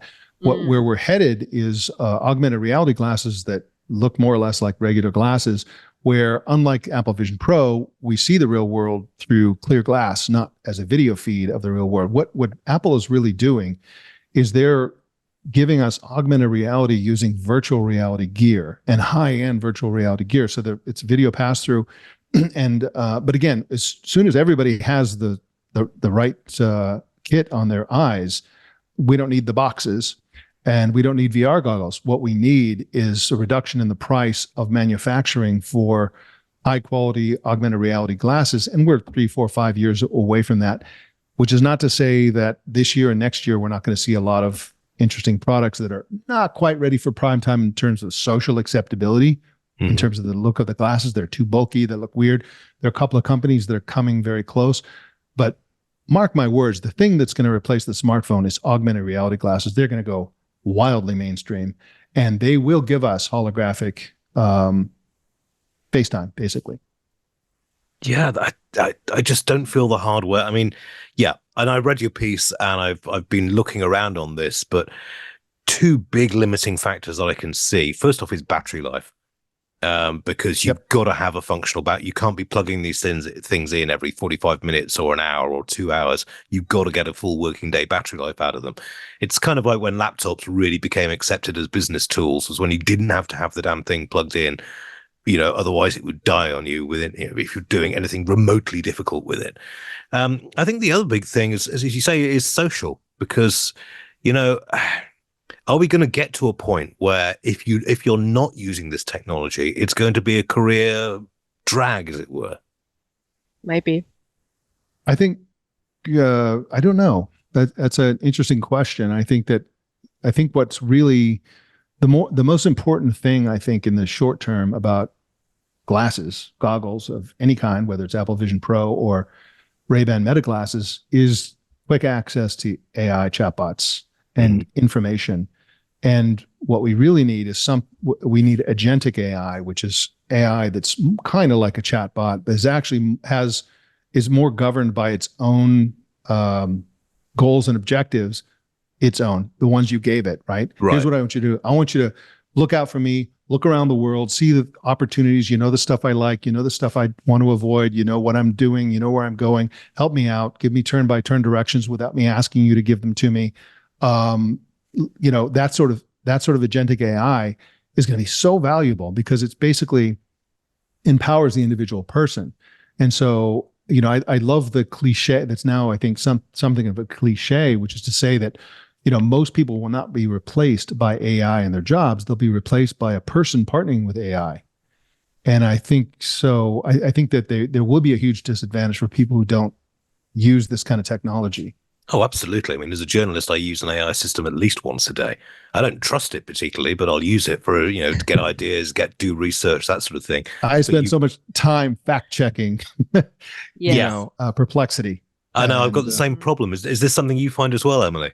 Oh, yeah, absolutely. I think journalism is one field where everyone keeps saying it's going to replace us. And I just feel like it's actually particularly ill suited to our field for that reason. And also because we're trying to create new stuff that's not on the internet. So it's just a different thing. Yeah. So sometimes I don't use it because it almost slows me down. So if I have a clear vision in my head, I'll just go, and I don't want any chatbot nonsense to mess me up. But maybe in the beginning, it's helpful to get the juices flowing. Yeah, I mean, I did try when, the first, when OpenAI first came out, I was just thinking, maybe I could use this because what's the most boring stuff we have to write? Financial results releases, without a shadow of a doubt. It's built around, analyzing series of numbers. This should be easy as pie. And of course, it fell at the first hurdle. It was just like, no, well, hang on, they've got the net income wrong. The revenues was taken from last year's revenue, and you spend more time editing it than you do than you'd save from writing it yourself. The most boring thing I have to do is writing press releases, and we get those, on NDA. So it's before it's even released. So I'm still stuck in this boring purgatory because the chatbot doesn't know about it yet. So it's not helping me. Well, this is it. The key part of any journalism is finding out what somebody doesn't already know and doesn't want printed. But I would recommend Perplexity or Find for that sort of thing, because it'll do real-time stuff.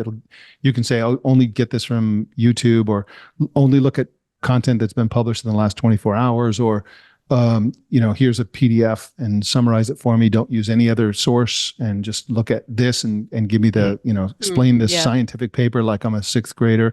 It'll do all that kind of stuff, which is really nice. But I think for journalists, the best use of AI is the it helps us with blind spots. Like you say, initially, when you're starting to think about an idea, you're like, oh, I'm going to write about these big tech companies that do X, Y, Z. And you can tell the AI, well, here's a company, here's a company, here's a company, here's a company. What other companies fall into this category? And they'll give you two more, and you're like, oh, yeah. Okay. And so it's a very quick way to get your list of ideas fleshed out with a couple of things you hadn't thought of. I agree. No, I mean, I agree. I'm working on a feature on the cyber insurance industry at the moment, and it's not an area I knew massive amount about. I was very helpful in identifying some companies that I hadn't actually identified. But I think fundamentally it's going to come down to, as you say, people aren't necessarily going to be replaced by AI. It's going to be people using AI tools that are going to get the better jobs in that regard. But yeah, we're going to have to see how that works, because I get the feeling we're in the middle of an industrial revolution type shift. So, and for all the talk about how it's going to be a wonderful AI future where we have tons of leisure time and we use all this stuff for free, I've got my doubts on that front, and I don't think I'm being overly cynical on that.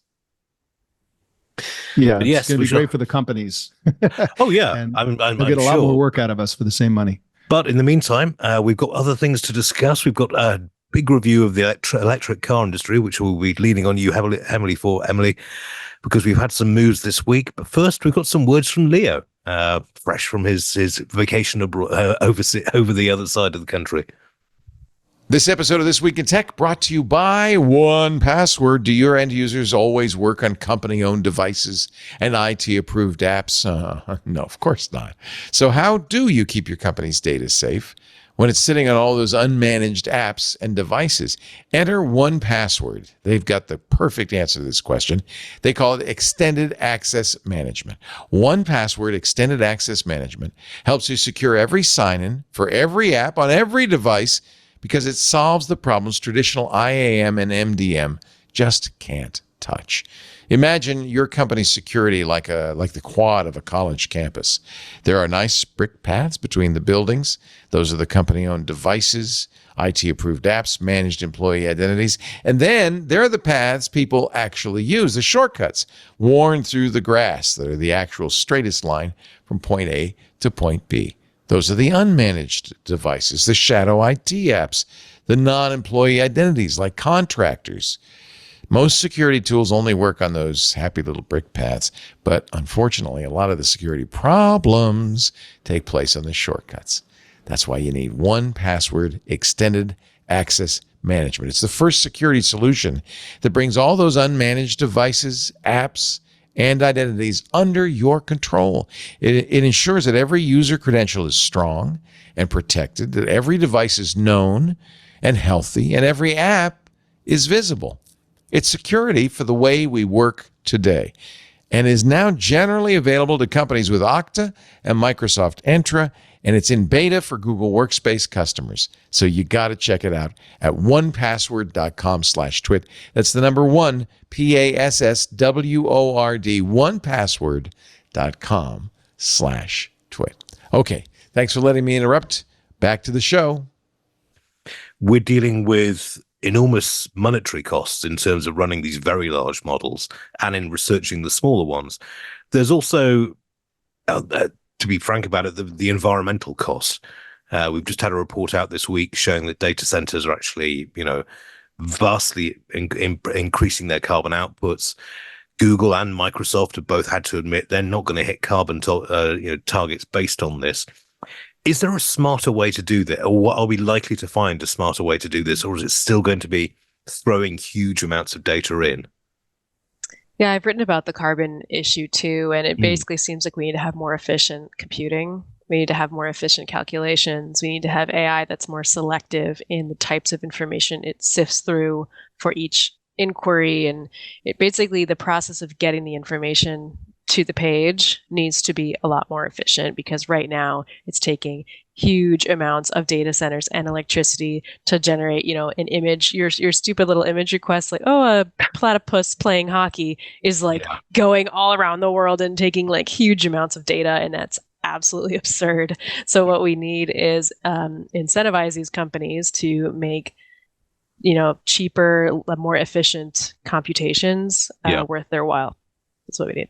Yes. But I feel like there is a lot of progress being made, and likely to be progress in the future for the things that we're doing now that are super wasteful in generating, these models that we use right now.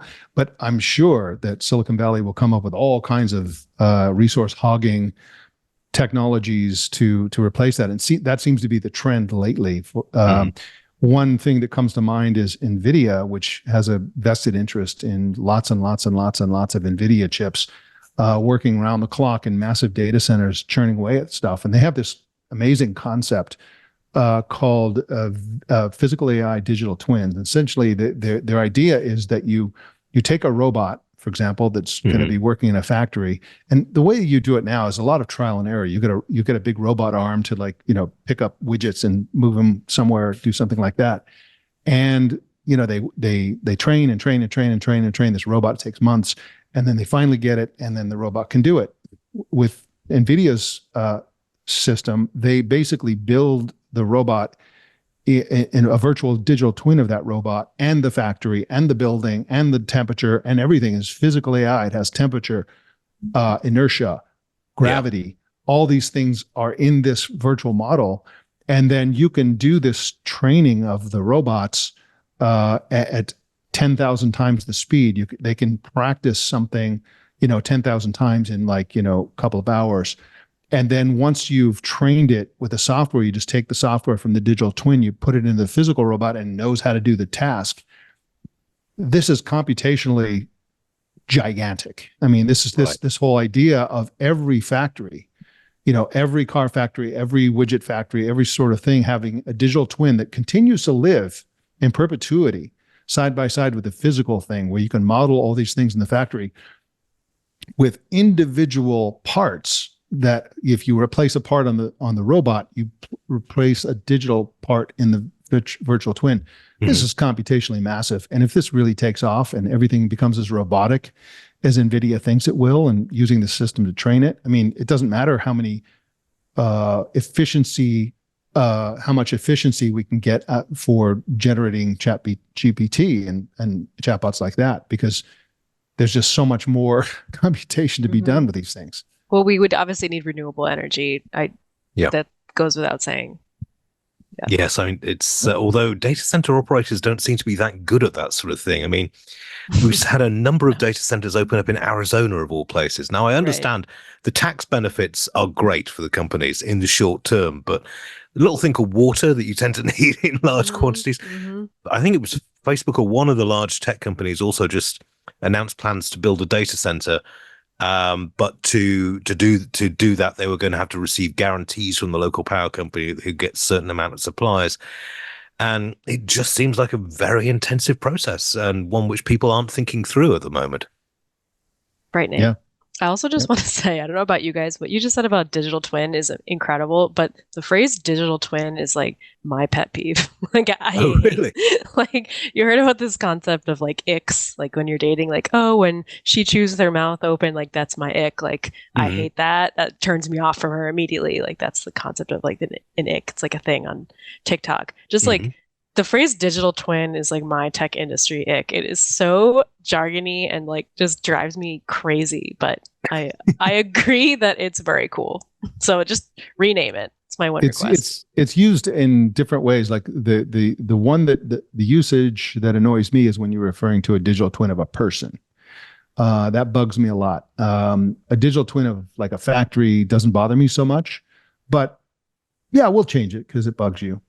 Thank you. I industry-wide. I just imagine all these people sitting around in a boardroom just being like, it's like a digital twin. And they like think it's this like really cool term. And it's like, okay, sorry, just calm down. We've all got our bugbears. With me, it's hallucinate. I can't say it's like, the system hallucinates. No, it gets it wrong. It's like, if I'm sitting in an exam and I get a question wrong, I'm very sorry, I hallucinated that answer. And you have more questions than you really want as well. It's just like, you're hallucinating in the exam, Mr. Thomson. Right. Let's have a talk about your minutes. But yeah, I mean, we've all got those little bugbears, and I'm sure, Mike, you've got your, it's. Yeah, Mike, do you have one? Yeah. Well, we probably don't have time for it before the next ad. We can ask Nito about that. But like, the thing that I've been on a serious series of diatribes about is the humanization of robots and AI, which really, really bothers me.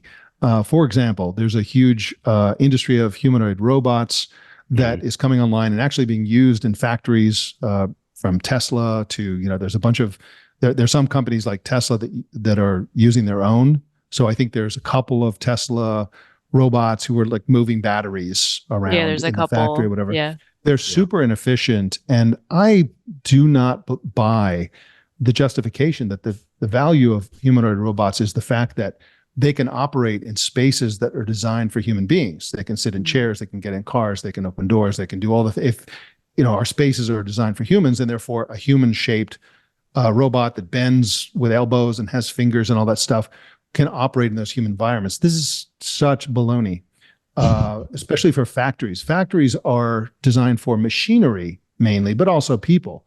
They have flat cement floors where wheels can roll, and a robot that is on wheels is vastly more efficient than one that's like using a supercomputer to like actually do bipedal locomotion. So we're designing these factory robots after the bodies of Paleolithic cavemen, basically, which makes no sense unless the makers have a kind of God complex. There's so much effort both in software for AI. So look at the GPT 4.0. They envision Scarlett Johansson like talking to us like a regular person, like their friend, and Elon Musk himself said that the Tesla robot is going to be like your friend, and he wants to build 20 million of them or 20 billion of them or whatever it is he said, crazy thing he said. And I'm just like, why? Why do you want us to? Why do you want to hijack the mental hardware that we're all born with that favors other human beings for empathy, for all these things? Why do you want to hijack that for your machine? Like, I really don't trust it at all. And I think there should be a movement to oppose personality chatbots and personality AI and also humanoid robots, because that at the end of the day, that's all they are. They're just designed to manipulate us into treating it differently from what it is, which is either software or hardware or both. Right. So I really, that kind of stuff really bugs me and Apple tomorrow is probably going to may roll out their new generative AI personality replacement for Siri. Yep. And I want nothing to do with it. I think that the personality and the voice and the intonation of AI chatbots should be specifically designed to not trigger any false delusional thinking about the agency or the thought process of the AI. It has none, right? And we need to preserve that intuition.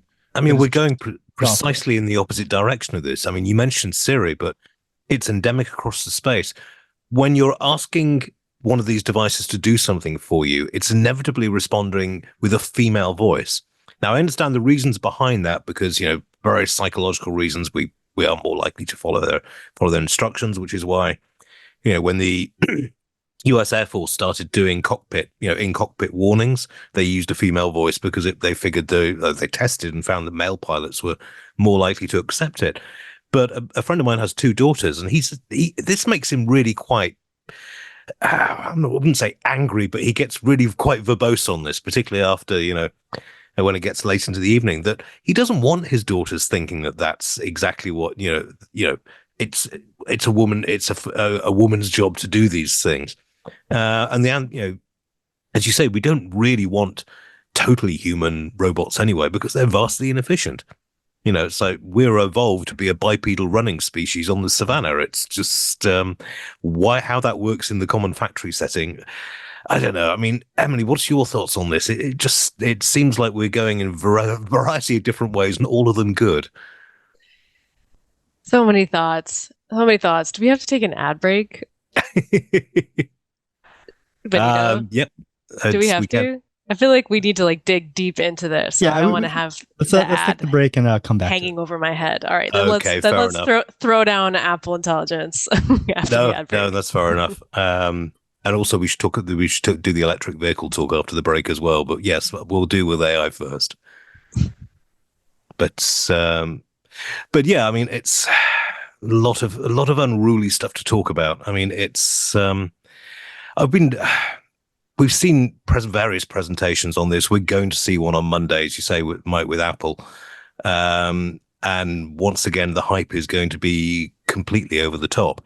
I mean, speaking of over the top, you saw the Tesla robot when they first announced it. Some bloke in a shiny suit.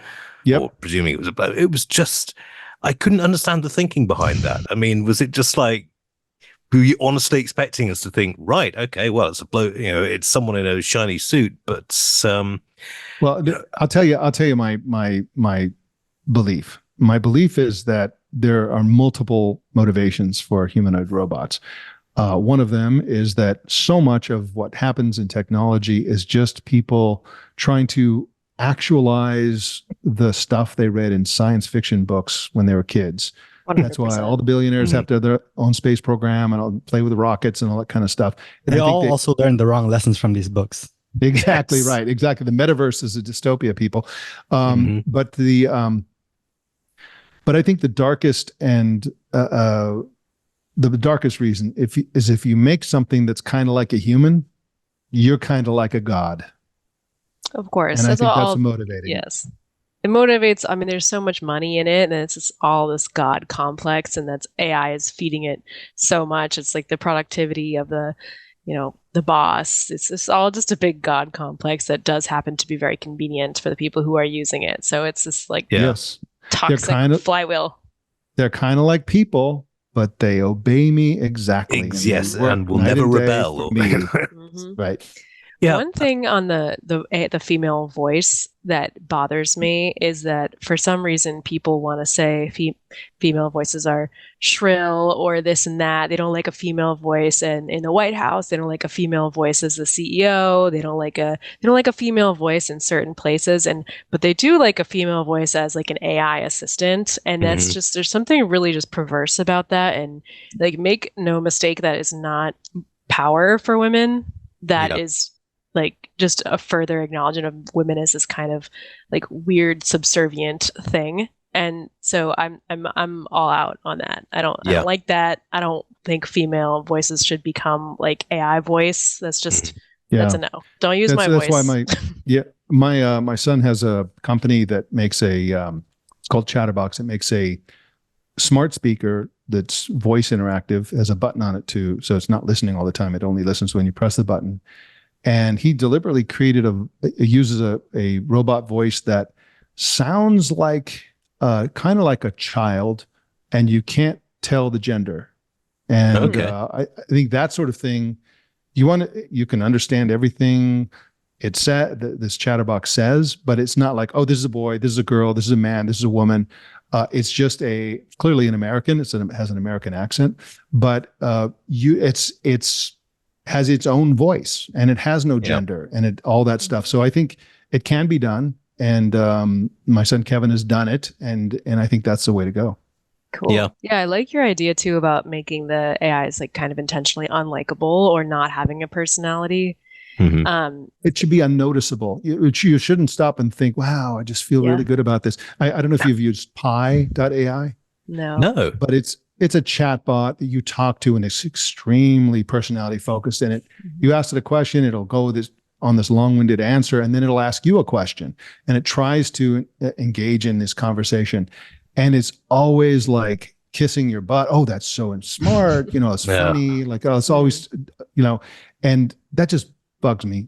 There should be a whole science. There should be a whole major in universities to design voice interactions that you don't notice any of that stuff. It doesn't seem like a robot voice. It doesn't seem like a person. That it goes right down the middle and just is clear, and you understand it. It answers your question and then shuts up when it's done answering your question. That's where's the effort to have that be the goal for these agents that they're going to be dominating our world. I think the effort is going into almost making them addictive, and that's where people are. They want to be making jokes. You're going to be falling in love with them, and that's what people want. Well, Xiaoice, which is Microsoft's product and developed by researchers in China, had, I don't know, I think it's over 700 and something million users. They had it in the US for a while. They discontinued it. Now it's in 3 countries, but something like a quarter of the users of Xiaoice told it that said, I love you to the chatbot. And this is modeled after a teenage girl. The whole thing is just completely creepy. And I consider that a massive failure. Like, they would consider that a success. Like, people are so you guarantee it. There are a number of people who are substituting Xiaoice for an actual human relationship, right? That they're preferring that. This is very bad. This is very unhealthy. And I think that a chatbot that does that to people is a big fail in my book. I love it. I feel relief hearing you say this. Like if AI could progress in a way that's like not addictive, like not harmful to women, does not just make a small amount of people a huge amount of money, great, let's do it. You shouldn't be relieved because nobody in the industry is saying these things. I know, but that idea is refreshing. It's a good one. Yeah. Yeah. No, I mean, if wishes were, made it so, then certainly. But as you say, Emily, then there's a lot of money riding on this, and a lot of executives who don't particularly want to give up control and or revenue for philosophical points that could be healthier for their end users. I mean, particularly on the AI front, it's, as you say, there is this, Mike, there's a definite creepiness in people feeling that they're in some way involved. And I remember when Siri came out, people were taking the mickey out of it on TV shows, and it became a comedy point and the rest of it. But, this kind of thing is going to spread because there are people that, for want of anything better, to consider those relationships to be valid and in some way almost attractive. It's a very disturbing part of human psyche. That's right. And, there's a parallel problem with virtual reality where people who may live in circumstances where they feel powerless and they have an ugly environment, or they have no social life, will increasingly turn to virtual reality to have all those things, and they'll prefer it to the real world. And the same thing is happening and will increasingly happen with social chatbots that people will prefer because they feel comfortable with it. They, and I just think it's so bad and all wrong. And I think that it's up to the industry to prevent this from happening, because if they keep going down the path they're going in, they're going the opposite direction. They're trying to, like, as Emily says, they're trying to addict you. They're trying to get you committed to this thing. I've seen so many studies working on some of the pieces I've written lately. Here's they're doing a lot of this research in Italy, of all places, but they found that they tested a humanoid, human interaction with a humanoid robot versus a non-humanoid robot, and humanoid robots have eyes. And when you make eye contact with the eyes of a humanoid robot, the similar chemical thing happens in your brain as making eye contact with another person. Yeah. And making eye contact with a person is a very loaded act. It can signal aggression and certain things. It can signal affection. It can make people bond a little bit. There's all these things that happen. We also have that with our dogs. Dogs evolved to give us the puppy dog eyes because that bonds us with the dog. It's good for the dog survival. It's good for the human survival. Mm-hmm. And so this is something that exists. And now people are feeling this with robots. Well, to me, this indicates that the industry should be preventing this thing from happening. But instead, they'll go in the other direction, and they're going to put puppy dog eyes on all the robots because they want us to be deluded into having a false sense of what the robot is. And it really bugs me. Interesting. I mean, I was remembering the first Atlas tests of humanoid robots, and there they specifically wanted humanoid robots because of the reasons that you were saying. They can drive cars, they can navigate through rubble, they can open doors and that sort of thing. Now, I can see personally I can see a valid argument for that. But in terms of the digital design and the way that we're doing this, I'm glad you mentioned dogs, because there was some interesting research that cats evolved meowing, because most felines don't meow, and they evolved it around humans to sound like a small child, so that, what's up with the kitty? And actually, I've got one staring at me right now, but we shall have to see how that one turns out. I don't think AI cat's going to work. But in the past, we've had things like Clippy, who were actively reviled. I mean, when they actually turned off Clippy by default, it's the first time in a Microsoft press conference I've seen journalists stand up and applaud. I mean, it was just this terrible, terrible thing. Now, why did that fail, and why would AI work instead? Microsoft Bob failed 2 years before Clippy failed. True. And in both cases, they were anthropomorphic characters that you were designed to humanize technology, but had the opposite effect. They're always intruding. They would always say this kind of tone-deaf thing. So those are both from Microsoft. Xiao Ai's from Microsoft, and Tay was from Microsoft. So in 4 big ways, Microsoft tried and failed to have a humanoid robot. Tay, if you remember, was trained on social media, and especially Twitter, and spewed all the racist things you would expect something trained on Twitter would spew. You have chatbots like Replica, Kuki, Rose, BlenderBot, EVBot, SimSimi, Chai AI, AnyWorld, AI Bliss, and the Pi that I mentioned before. These are all examples of chatbots or characters that are designed to have personality, and they all failed in the sense that a huge number of people, or most of them, found them annoying, sort of very bizarre. In the case of Xiaoice, that found them not annoying enough, and that was problematic. And my belief is that we tend to think that formal writing, like writing a research paper or writing an essay for college or writing a business email, is a difficult problem for a chatbot. And in fact, it is not. It's very easy. These things are rule governed.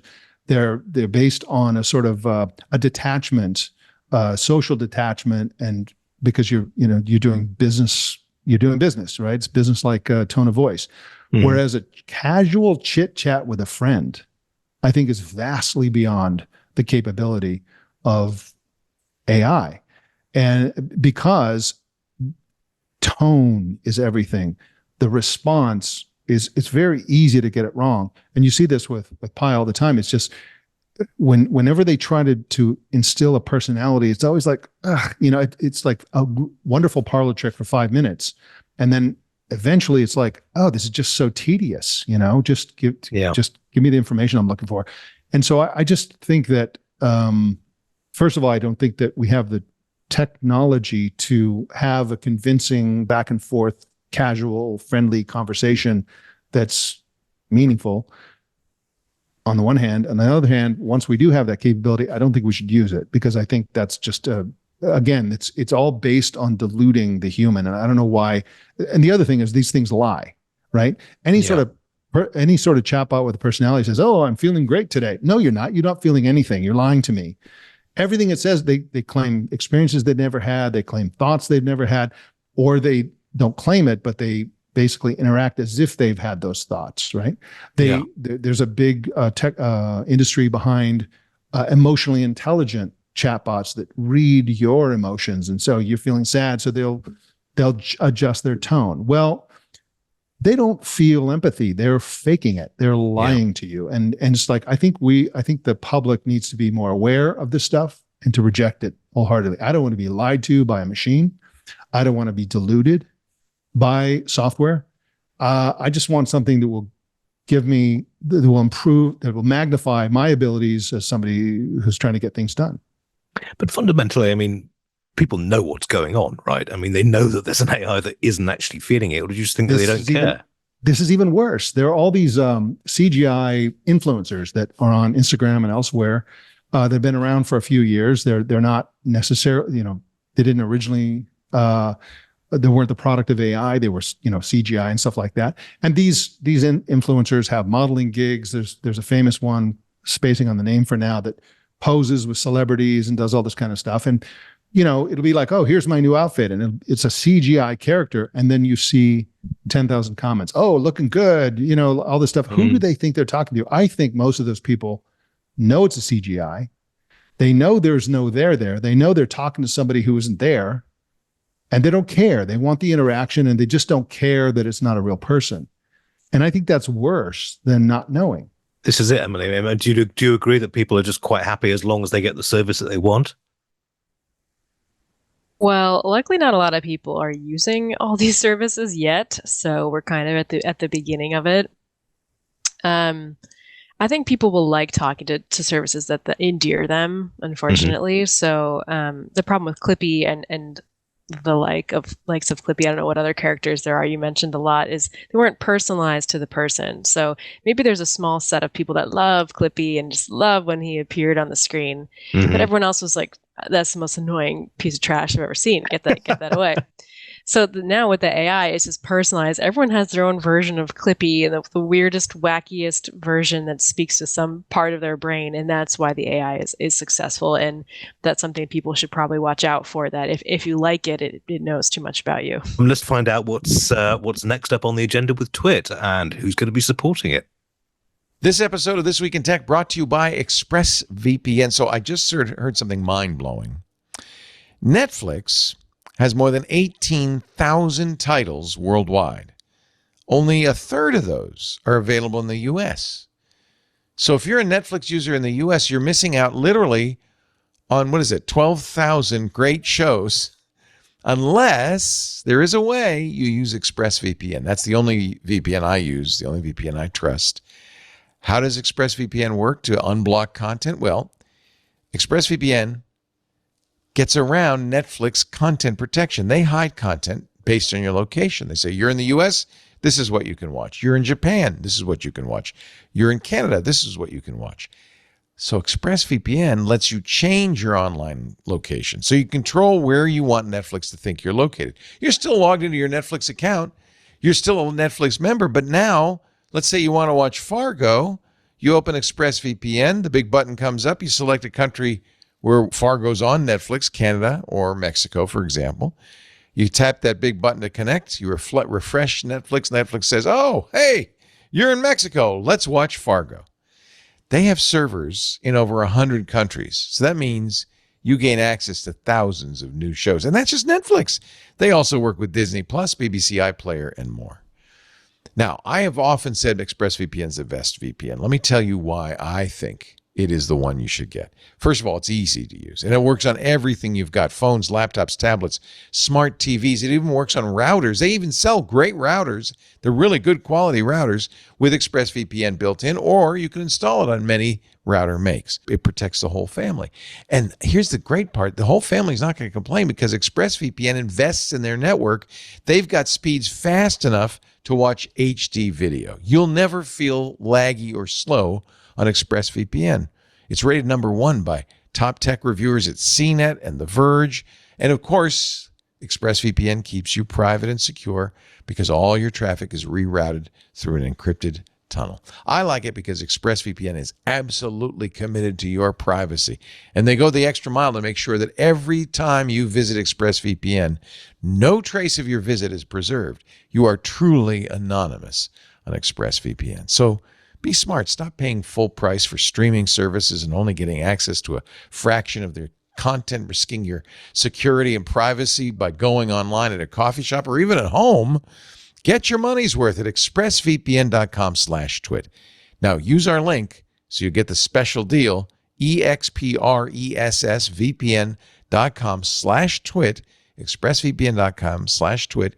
When you buy a 1-year package, you'll get 3 extra months. That brings the price below $7 a month. That's a very good price for the very best VPN.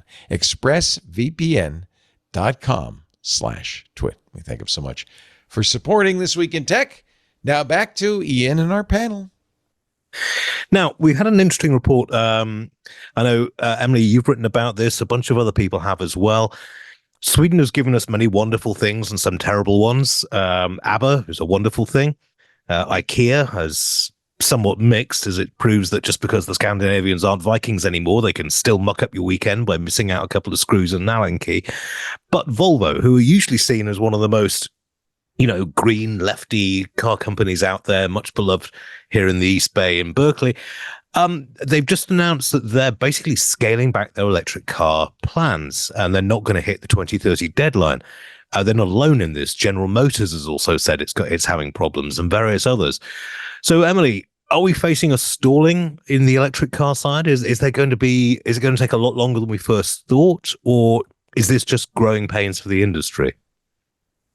It's growing pains. So a lot of these companies are still seeing year-over-year increases. So like the Ford F-150 Lightning, for example, is up 160% year-over-year. So Hyundai is up, Kia is up. I just wrote an article that the Honda Prologue has been just growing exponentially month over month since it was released earlier this year. It's now selling more than the Mustang Mach-E, the Ioniq 5, and all the big ones. Of course, Tesla is in a league of its own. But if we take out Tesla, the ones below Tesla, the Prologue shows there can be new cars that still do really well. Excellent. Volvo is interesting because it's kind of what I think it's kind of having to confront that it's owned by a Chinese owner at this point. So with the new tariffs, it's not really profitable to sell Chinese EVs in the US for Volvo. Volvo I'm is sorry, I didn't owned. know they've been taken over by the Chinese, but yes, They okay. have been taken over by the Chinese. This is actually not new. This has been happening for years. Their parent company is Geely, which is a Chinese company. So that is why they didn't release the Volvo EX30 in the US, which is supposed to be a $35,000 EV. I have friends who placed reservations for it. It was supposed to be a very exciting new car. I thought it was really cool. It's the one that I felt like was actually geared towards me. And I was like, yay, it's exciting. It's coming. Then the Biden administration did their tariffs on Chinese cars. So that made it less profitable. Now the Volvo EX30 is not coming to the US until who knows when. I just saw it in Europe 2 weeks ago. So now it's elsewhere. So I think with Volvo, they're kind of realizing like, oh shoot, like we're producing all these cars through these, Chinese manufacturing. Now, like, what is our business model in the US? Interesting. So is this down to the 100% tariff which was introduced by the current government? Yes. And that applies to all Chinese-owned companies. Interesting, because that's going to set a fair few people back. I mean, in terms then of how the American market is developing, yes, you mentioned Tesla is sort of way above everything else, although I have seen bumper stickers saying, I bought this before I knew he was a madman. But I mean, do you see Tesla's sales sort of actually going down, or are they just the rest of the other manufacturers are catching up? Tesla sales in Q1 were down year over year, which created basically a panic. And Elon Musk has subsequently, fired the whole supercharging team, if you remember that. Yes. He's kind of like pivoted I think he's decided he's kind of bored with making cars. He's like, yeah, whatever. A bizarre decision. The supercharging network, though, it had such an advantage there. Why on earth would they shut that down? Well, it was very interesting timing because they had just signed deals with all the other car makers to make them compatible with superchargers. So theoretically, all the other EVs were supposed to have access to superchargers by the end of this year, early next year. And that's been very delayed since he axed the supercharging team. So he has pivoted more into his AI stuff. So Tesla, I mean, they're still doing well. They were down in Q1. They're down slightly, neutral, or up slightly, like not a lot of change in Q2. I forget. Right. But they still try to sell cars. I mean, they have tons of sales tactics. Like they still want you to buy cars. They're not set. But EVs are still selling. It's just slower, and we really haven't cracked the affordable EV, and that is the problem. Really? Yes. So that was why I was sad that Volvo got the kibosh, because it was $35K, and that would have been, a bit better than the 45, 50, 55. That's kind of standard. Yes. And the issue there is all about the battery. So we have not been able to make cheaper batteries. Again, because the Chinese control the entire battery supply, or like 95% of it, and the minerals that go into the batteries. They have mines all around the world.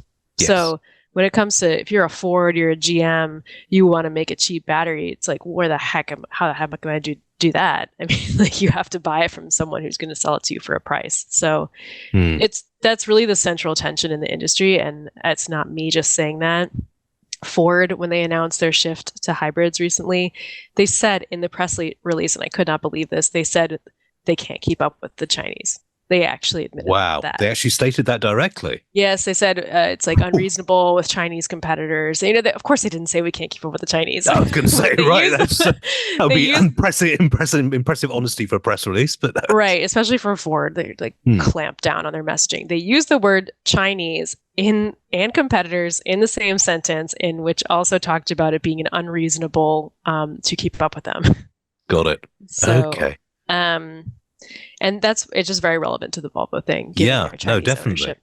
Yeah. I mean, what's the situation where you are, Mike? I mean, you seeing a lot more EVs on the road in Europe?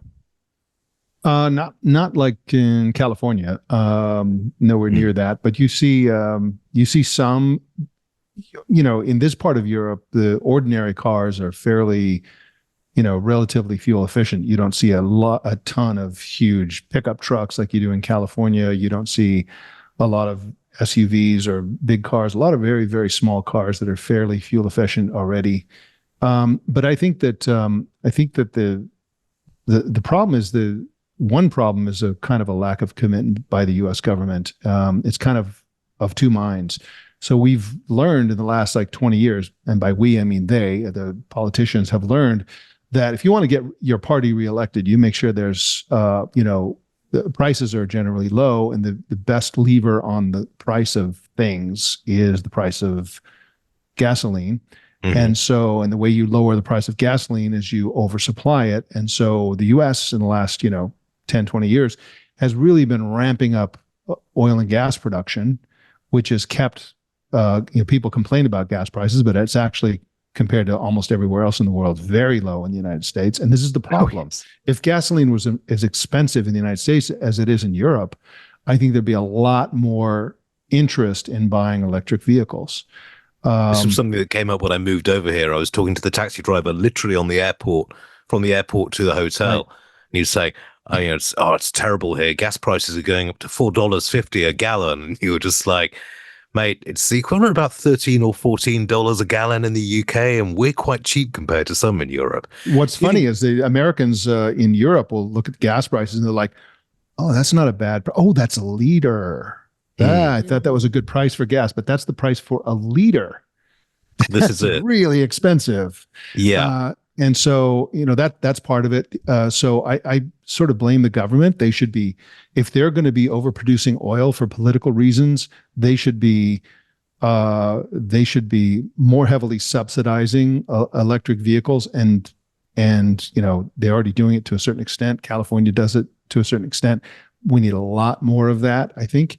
I also think that it's surprising that car companies are not following Tesla's lead. The genius of Tesla, back when Elon Musk was a genius, when he came up with all this stuff, was that electric cars were always this boring sort of granola head, sort of like Birkenstock wearing kind of a thing that's clunky and slow. And they were super ugly aerodynamics and all that stuff for the efficiency. And it's like, hey, we're going to make the fastest car in the world, and it's going to be electric. And it's going to be fun. It's going to have ludicrous mode. It's going to have all these buttons, big screen, and it's going to be this crazy thing. And where is that learning with all these other car companies? These electric cars are purely based on like, here's the deal. Here's how much electricity costs, and here's all no, make it fun, man. Make it like really exciting to drive in some way. And I think they've failed us. The government has failed us, and here we are not accelerating toward electric vehicles more.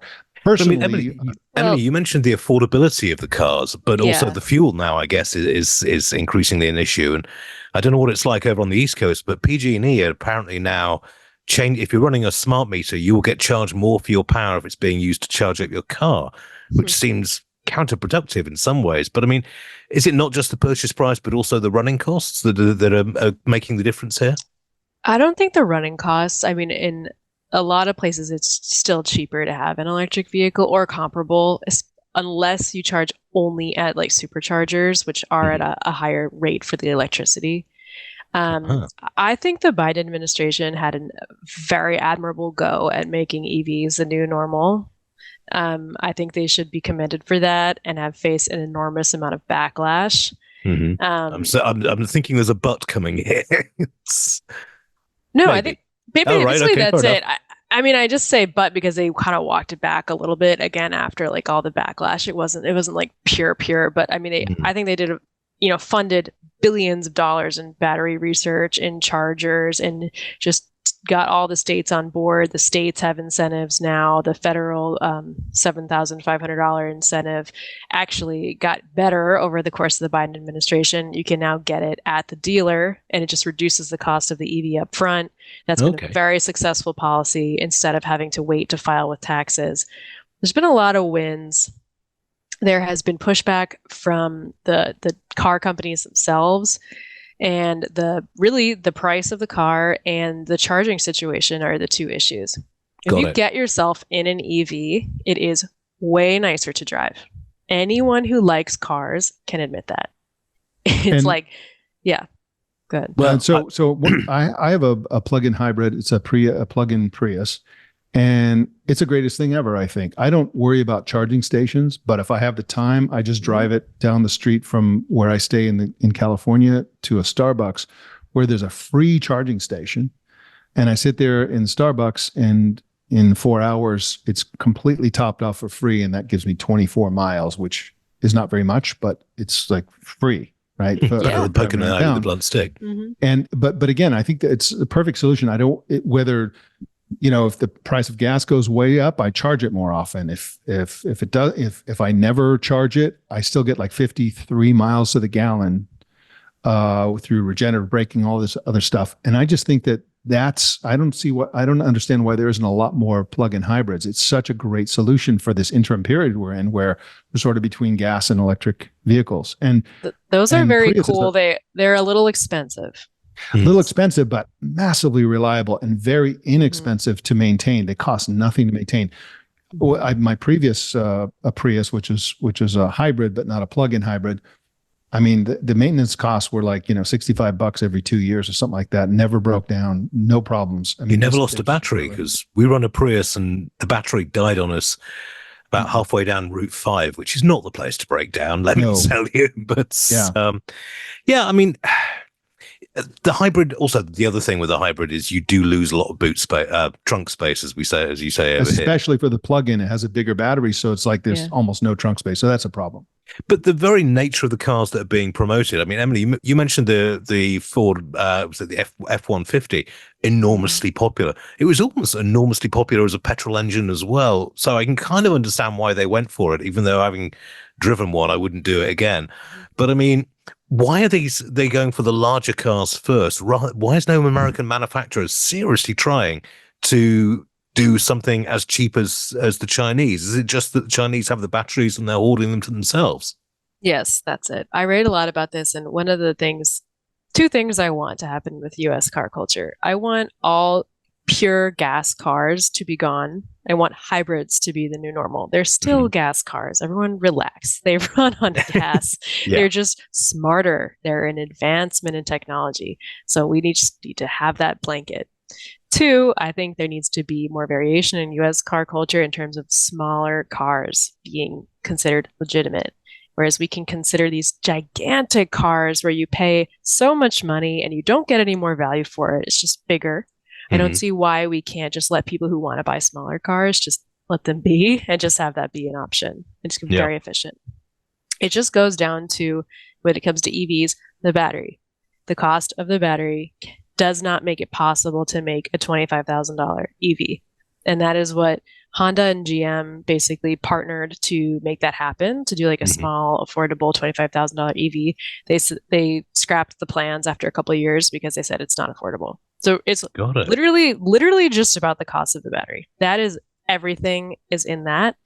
And even Ford, like the Mach-E, the Lightning, it was so cool when they did that. Like Ford, this stodgy American company, just electrified the F-150. Like it was so cool. I mean, that was back in 2002. Yeah. Now they're walking back because it's too expensive and they can't deliver on it for the rest of their customers in different price points. And that's why the Republicans get, now EVs have so many problems. But it's like, if they were just cheaper, there would be so much less scrutiny. So we're just stuck on like the price, basically. And of course, charging is an issue too, but I think price is a bigger issue. So do you think that we should just let the Chinese cars flood the market? I mean, I think there's I'm serious. That's the question. No, that's the right question. Yeah. I mean, because that would be kind of great for the goals of electrifying the car market. It would it would pave the way, no pun intended, for all the electrical stations. It would make it more of a mass product and sort of put a lot of pressure on domestic car makers to figure it all out. I just think that we're so uneven in our blocking of Chinese technology. They make all our iPhones. That we're flooded with Chinese goods all the time. It's in our food supply, all that stuff. That's all okay somehow. But this thing that would dramatically improve our environment, which would save lives and improve health and all that other kind of stuff, reduce global warming, all that. We're like, oh, no, not that. Well, you asked the right question. That the issue is that I don't know that it's necessarily environmentally friendly to prop up China, which is producing an insane amount of emissions. Yes. So really, that's just a separate issue. The other thing that makes this more serious than an iPhone and why it's been recognized by the US government as a national security issue is that batteries are the future of energy independence. And so it's an energy independence issue. So if you just let them run away with it, it's different than them running away with iPhone production. I mean, I can see the logic behind that, but the question is, how then do we regain the battery, a level playing field in the batteries? Because my understanding is that right now, particularly when it comes to rare earth materials, China is hoarding these and not allowing much in the way of export. They also own most of the mines that do it, although there have been talks of restarting ones in the US. Is it going to be possible to catch up with the Chinese and actually beat them at their own game on this one? Well, we certainly would have to get started. There are very large lithium deposits in the US that have contracts to be mined. And I think the Thacker Pass one might be open. So anyone who's listening, who's an expert, chime in. But yeah, we basically, if we put half as much energy into like building like social media apps or holograms or whatever into like battery technology, and we had more college programs for battery technology, we had kids interested in it who actually know what it is and want to build the future of that technology, we could have better cars, we could have iPhones that last for days and days and days without charging. We could just have better batteries, but if there's no momentum towards that in the US, or there's really it's politics miring that effort, because the Biden administration allocated billions towards domestic battery production, gave startups that I have spoken to tons of money to keep going and building either traditional lithium ion or new chemistries, which are coming down the pipe. So really we just need to fund it and have the interest, and then we can do it. Like we have lithium, we have good mines, we have great national labs, we have everything. We don't have the appetite, and that's where the US just is not doing what it needs to be doing. So the culture that where the car is so central, it seems remarkable that they're falling down on that front. But also, as you say, for energy security, we're going to need a lot of this technology. I mean, people laughed at Tesla's Gigafactory, but that does seem to be a wise move from what you're saying. Yeah. I mean, well, Tesla makes Gigafactories all over the world, including in China. But you mean just making batteries? Well, yes. I mean, just making batteries and improving the technology. Well, I mean, I'm sure you get the same thing. Worthwhile endeavor. Yes, it's a worthwhile thing. I'm sure you and I both have the same problem in that our email boxes are filled full of revolutionary new breakthrough in so-and-so lab or so-and-so university, which could revolutionize and we've been getting these for 10, 15 years and really not seeing any progress. Is it just that it's too difficult to do on scale, or, the funding dries up? Yeah, so I kind of wanted to get, in my reporting, I really wanted to understand the battery technology situation because of my belief that is the central problem and solution to this whole thing. So there is actually progress in battery technology, I will say. The issue with a solid state battery or sodium ion or lithium sulfur or graphene, all these other chemistries is just scaling them in the production. And there are people who are getting much closer to that. And the reason you don't see it now is because they're building the factories now. Like they're coming. There's multiple I can think of in my head that are like being constructed. And then you will start to get more of the scale. And that's why I think, at least Hyundai in their recent press release, they said they think EV demand is going to pick up around 2030. Well, what's happening around 2030? All of these battery promises are supposed to be coming around 2030. So, God, that's a hell of a lead time, though. I mean, when you consider that it takes like 2-3 years to get a chip fab up and running, as Intel are discovering to their cost at the moment. The having to wait until 2030, I'm not sure the environment can wait that long. I'm pretty sure the EU isn't. I mean, certainly the EU's been moving on this, and the UK is moving the same way to sort of actually ban internal combustion engines from being sold in new cars. And the dates are changing from 2030 to 2035 or whatever.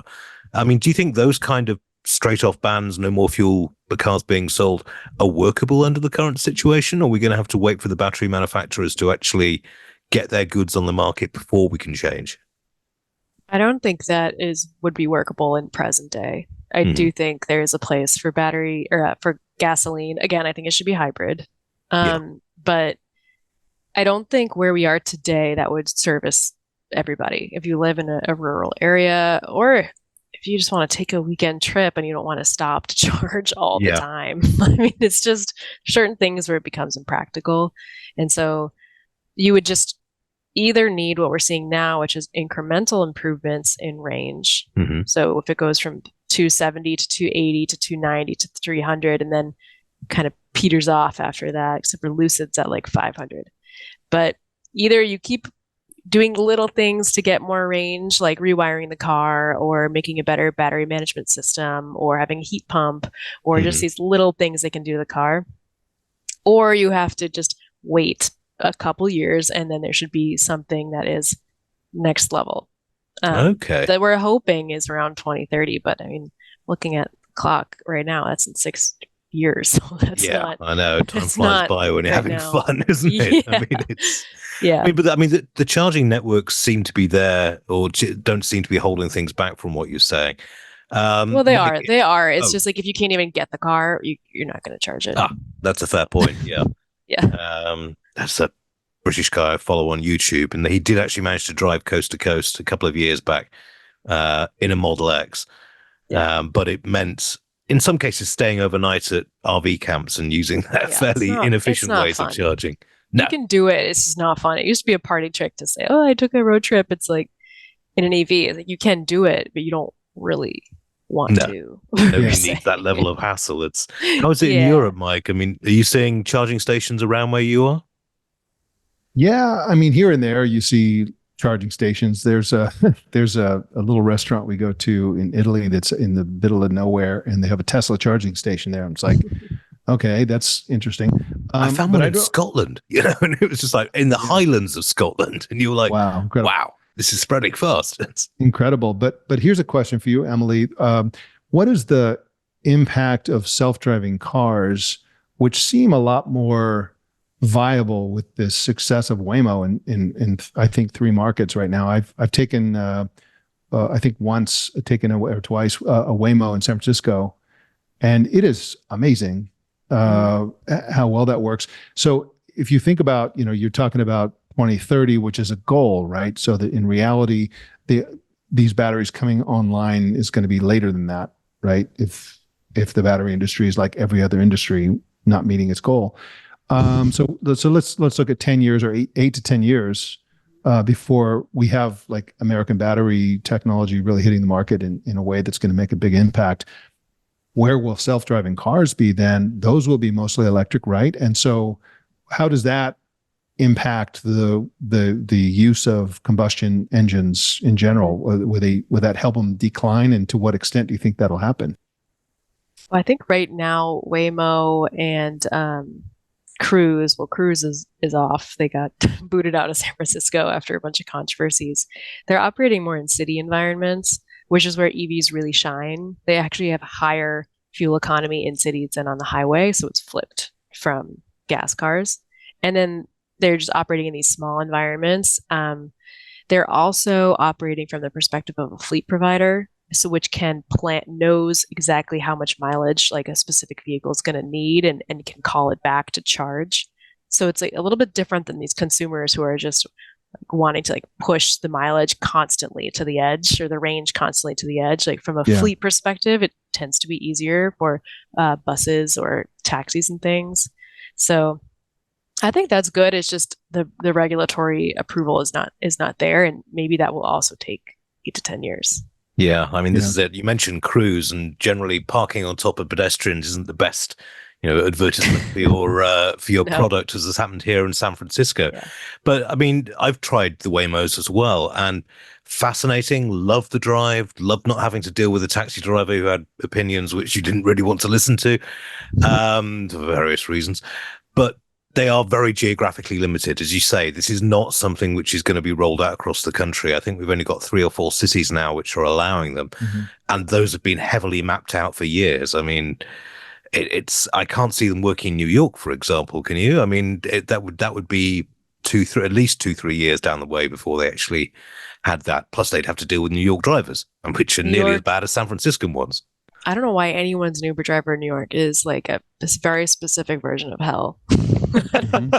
So maybe that would be good at self-driving. But if you think about both these topics, it's also interesting to think of like Elon Musk and Tesla in 8 to 10 years. Like they're very, very difficult problems, both of them, the electric vehicle situation and the autonomous vehicle situation, and there's a lull in both. So, I mean, Twitter's not making money, so like, what is Elon Musk going to do? Well, yeah, I mean, this is it. As you mentioned, the so-called full self-driving is not full or self or sometimes not even driving. You know, it's. Do you think that they've basically taken their eye off the ball on that, or is it just that there are technological problems which are going to take a lot of time to work through? I think their eyes on the ball. I mean, basically, that's what he did with trying to like firing the supercharger team. I mean, I don't know why he had to fire them to focus on AI, but they are focusing more on AI now, and I think they said this month the Cybertruck is getting full self-driving, so. See that thing driving itself on the street. I saw one in the UK, and given the size of our streets, everyone was just laughing at it because it was just like squeezing its way down a narrow London street, and you were like, "That's not a good look, really." So funny. I'm in New Jersey, and you would not believe how many EVs there are here. It's crazy. It's like an EV utopia. Like if you go on a hike or you go to the grocery store, it's like EV greatest hits. You're looking around the parking lot. It's like Mercedes, BMW, Tesla, Cybertruck. It's crazy. Interesting. Is that because New Jersey has some advantage in that front, or is it just that? Yeah, there's some good tax incentives. There's a lot of rich people, and a lot of homeowners. A lot of homeowners and people with yards, because this has always been the problem in the cities. You can't. Yes, you can't lob an electricity flex out of your second floor apartment and charge up the car overnight. That's the problem in China too, because a lot of people live in these big apartment buildings and no place to charge electric cars, and so that was a problem. But I think they're slowly getting to the point where they have the charging stations for apartment complexes. I was going to say, try throwing electricity flex out the window in San Francisco, and someone's going to nick it before it's even reached the car. But yes, it was funny. I was at a wine bar in San Francisco a couple months ago, and 3 months ago, and I was sort of looking out the window. It was kind of a rainy day, and a Waymo car went by, then a Cybertruck went by, then a cable car went by, and I'm like, I am definitely in San Francisco. This is the most San Francisco traffic I have ever seen. A friend of mine also took a picture of a red light where there were 3 Waymos in a row at the red light. Yeah, they're very, very cool. They seem to be conspiring. Yeah, I went to Austin, Texas, and it was when Cruise was still having fun and being a service.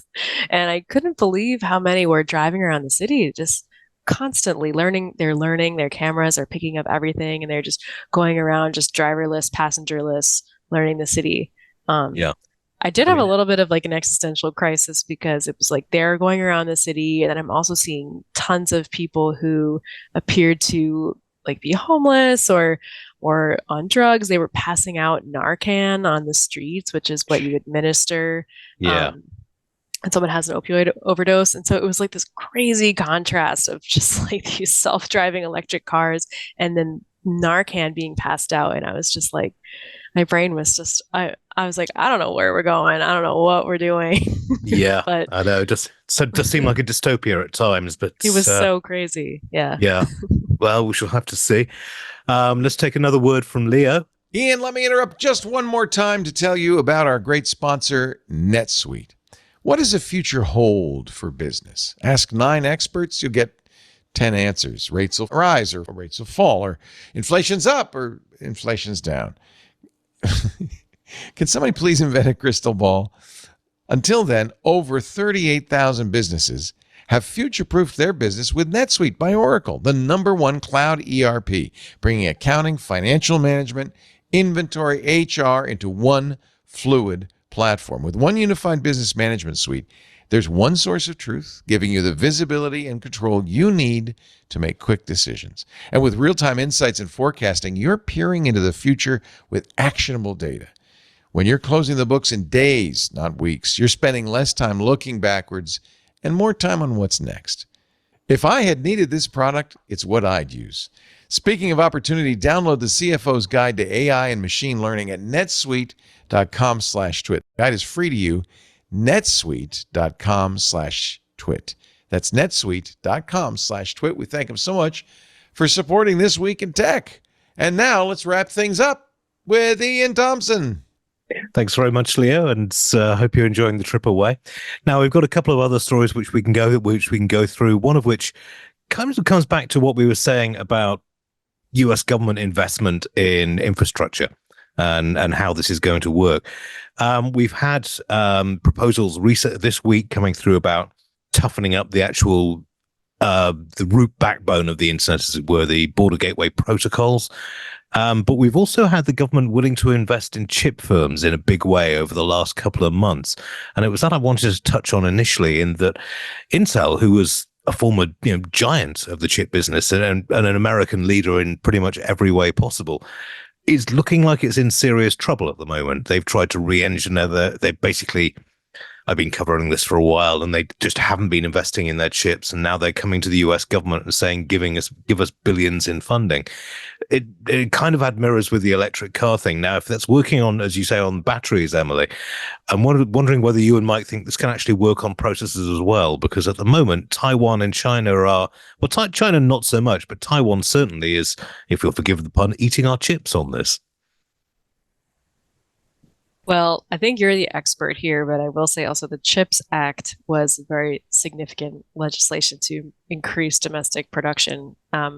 Sounds like it's not working, though. The problem is the long lead time, I think. It's like it takes 2-3 years to get a chip fab up and running, and it costs billions. And I think we're just a little like we should have done this 2 administrations ago with both batteries and chips. And so that's why it's so important that now that we've had the CHIPS Act and the battery funding and all that we've talked about has actually been passed. It's very important to keep going because we're already behind. Yeah, no, absolutely. I mean, it's a worrying concern. And I think we always kind of hope the administration would do these things 2 or 3 administrations ago, but if they're politically dodgy, situations, and well, in the case of Intel, you had management who preferred to spend on share buybacks than they did on actual investing in technology. And now we have a situation where I think it was also COVID, which kind of reinforced this a bit, in that they suddenly worked out, well, hang on, if China doesn't sell us this stuff, we haven't got the capacity to produce it ourselves. I'm just trying to see if there is, I guess there is a parallel with EVs on that front. It's just like China is in a very strong position in a bunch of industries. Taiwan is in a very strong position in the chips industry. And now there are some European counterparts coming up. As a possible futurologist, Mike, what's your take on this? Well, I mean, the difference is that with the EV, electric vehicle industry, you have a bunch of companies that would sort of benefit equally from all the things that a government can do, including subsidizing purchases and all that kind of stuff. In this case, you have fantastic chip manufacturing companies in the United States who are succeeding wildly. NVIDIA, right? Qualcomm, et cetera, doing different kinds of chips.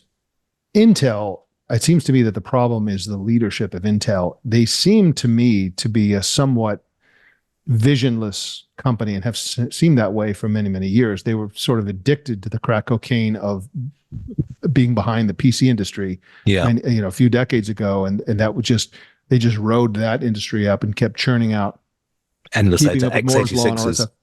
Exactly. And now we live in a world where it's like, okay, that's not really this robust, growing, thriving market anymore.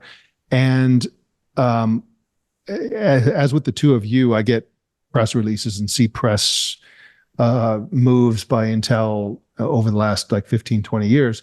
And they always make me scratch my head. They launched this thing where they're going to do Internet of Things stuff, and then they stop doing that, and then they're going to launch a PC division. It's like, why are you doing that? And then they sort of sell that, and then they buy something, then they sell it, and they just kind of like they seem to just be floundering generally. Now we're talking about the foundry business, which lost $7 billion last year. Already has lost over 5.5 this in the first 6 months of this year as well. And still, the year is still young, and so they just, the foundry business, which used to be the core of what they did, making chips, they seem to be unable to design a process and keep up with the schedule. They've had quality control issues. They just seem to be in a realm where they just can't handle what they're trying to do.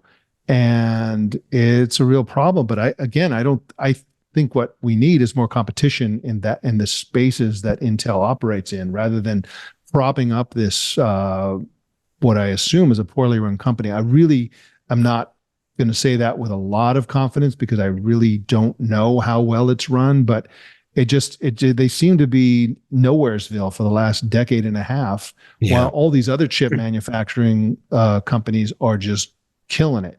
And so, I mean, they used to have engineers in charge, and then they changed to having marketers in charge, and that doesn't seem to have worked particularly well. But NVIDIA pulled it off. I just don't understand why they got so far behind and so lackadaisical in terms of their future planning. Yeah, I mean, part of it is just NVIDIA is both a visionary company and they're super lucky. So, basically, when the generative AI thing hit, the best thing going for that were graphics chips, right? So they were making graphics chips that could handle all this parallel processing and were super powerful, and they were ideal for A, training the models, and then B, delivering them and doing the processing in the back end. And they just scaled up massively, and now they're pivoting to specialize in AI. But they're also an incredibly visionary company, and all the ways in which they're visionary are exactly the ways that Intel seems not to be visionary. Intel just seems to be on the same track. They don't seem to be responding well to competition. Of course, you think things like microprocessors, just building the fab takes a decade or something. It's a crazy long, difficult business, but still at some point they're going to have to respond and sort of keep up with what their competitors are doing. And again, where I'd love to see my tax dollars go is not propping up this money losing operation, but funding startups and funding competition in the spaces where Intel competes. Yeah, I mean, we have been seeing an awful lot of releases about custom AI chips, which are specifically designed to burn through this as fast and efficiently as possible. I mean, Emily, have you seen any real progress in this, or are we still at the press release level, do you think? Well, I just want to quickly, so Mike, on NVIDIA being visionary, how do we square that with some of what we were talking about earlier with AI and character-driven kind of replacing humans with robots thing? Because I do, from my understanding, I had some coworkers who went to the NVIDIA keynote address several months ago. They walked out feeling completely like there's no future for humanity because apparently NVIDIA's vision is to basically replace humans with robots to mirror or mimic, kind of got lost between those two words, both our intelligence, and do all the things that we talked about earlier that we think are evil. Well, the vision is that they are not only talking about all of the areas of growth in robotics and AI, but they're actually backing it up with not only hardware, but also amazing software. Some of the things they're doing in software that supports the development of AI using their chips is the reason you buy their chips, because they're so advanced in terms of the software. But they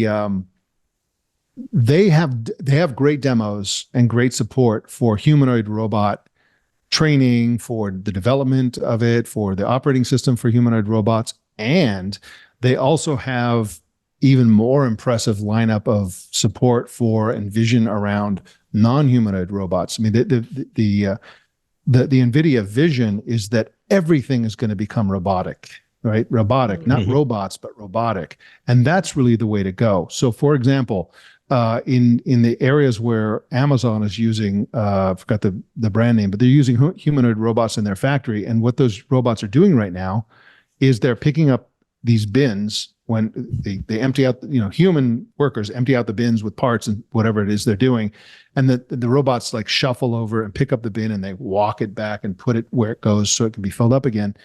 Okay, well, they have two robots doing that. That replaces robotic bins. So before they had that, they had the bins themselves had wheels, and some intelligence would follow a line on the factory floor and put itself back. Way more intelligent. And that's how, not just how factories should work, but how our homes should work. The idea that we're going to have Rosie, the robot, with a feather duster going around being our housekeeper is ridiculous. We're going to have a Roomba type thing vacuuming the thing. We're going to have a robotic dishwasher. We're going to have a robotic this, robotic that. Everything's going to be robotic. And that's, for me, that's the vision I'd like to see. If you look at agriculture, for example, you're not going to have, humanoid robot farmers in overalls going through and plowing the fields. You're going to have robotic tractors. You're going to have robots going through all night, identifying weeds and zapping them with lasers, so you don't have to I saw that release. Yeah, that news story. Yes, it's Right. Emily, did this seem remotely? I mean, they showed that appeals to me. I hate weeding. Yes. Yes. Well, and also we hate herbicides, right? So Yes. it's a way to use technology not to destroy the food and make it unhealthful, but to do the opposite, to back off on the chemicals. So, but anyway, so the vision for them is anything that can be robotic, we're there with a way to train it, to develop it, to like control it, to the operating system, to the everything. And so, yeah, there's the hope for humanity. The way that they look at it is they're big on the partnering with humanity part of it. But they're an accelerant. They're very un-Intel like, right? Whenever you read about Intel, you see them speak and all this kind of stuff. They're scrambling to keep up. Yeah. With NVIDIA, they're goading the industry to keep up with them. They are so far advanced with almost everything they're doing that it's really makes it clear to me when you contrast those companies, and they are in different businesses to be sure, but if you contrast those two companies, you really want to, if you're going to fund anything as the government, you want to fund more NVIDIA's. You don't want to just flush money down the Intel toilet until they can figure out how to deliver on what they're attempting to do. Oh, there's a mental image which is going to linger. Sorry, Emily, you were about to say something. No, I was just mulling that over like you. Yes, I know. It's just okay, fine. Well, is okay. it like the Intel logo going down the toilet, or is yes, it like there is Intel inside the pan. Yeah, there is Intel inside Yeah. the toilet bowl. Yeah. There you go. yeah? Yes, I'm speaking of other American companies who were once, bywords for efficiency and excellence, and are now, well, let's say not, to be polite. We've seen the problems with the Boeing Starliner over the last couple of months. We've got a couple of astronauts stranded on the ISS, although Boeing's PR was very keen to say they're not actually stranded because we didn't say how long the mission was going to be going on for. They're just temporarily delayed.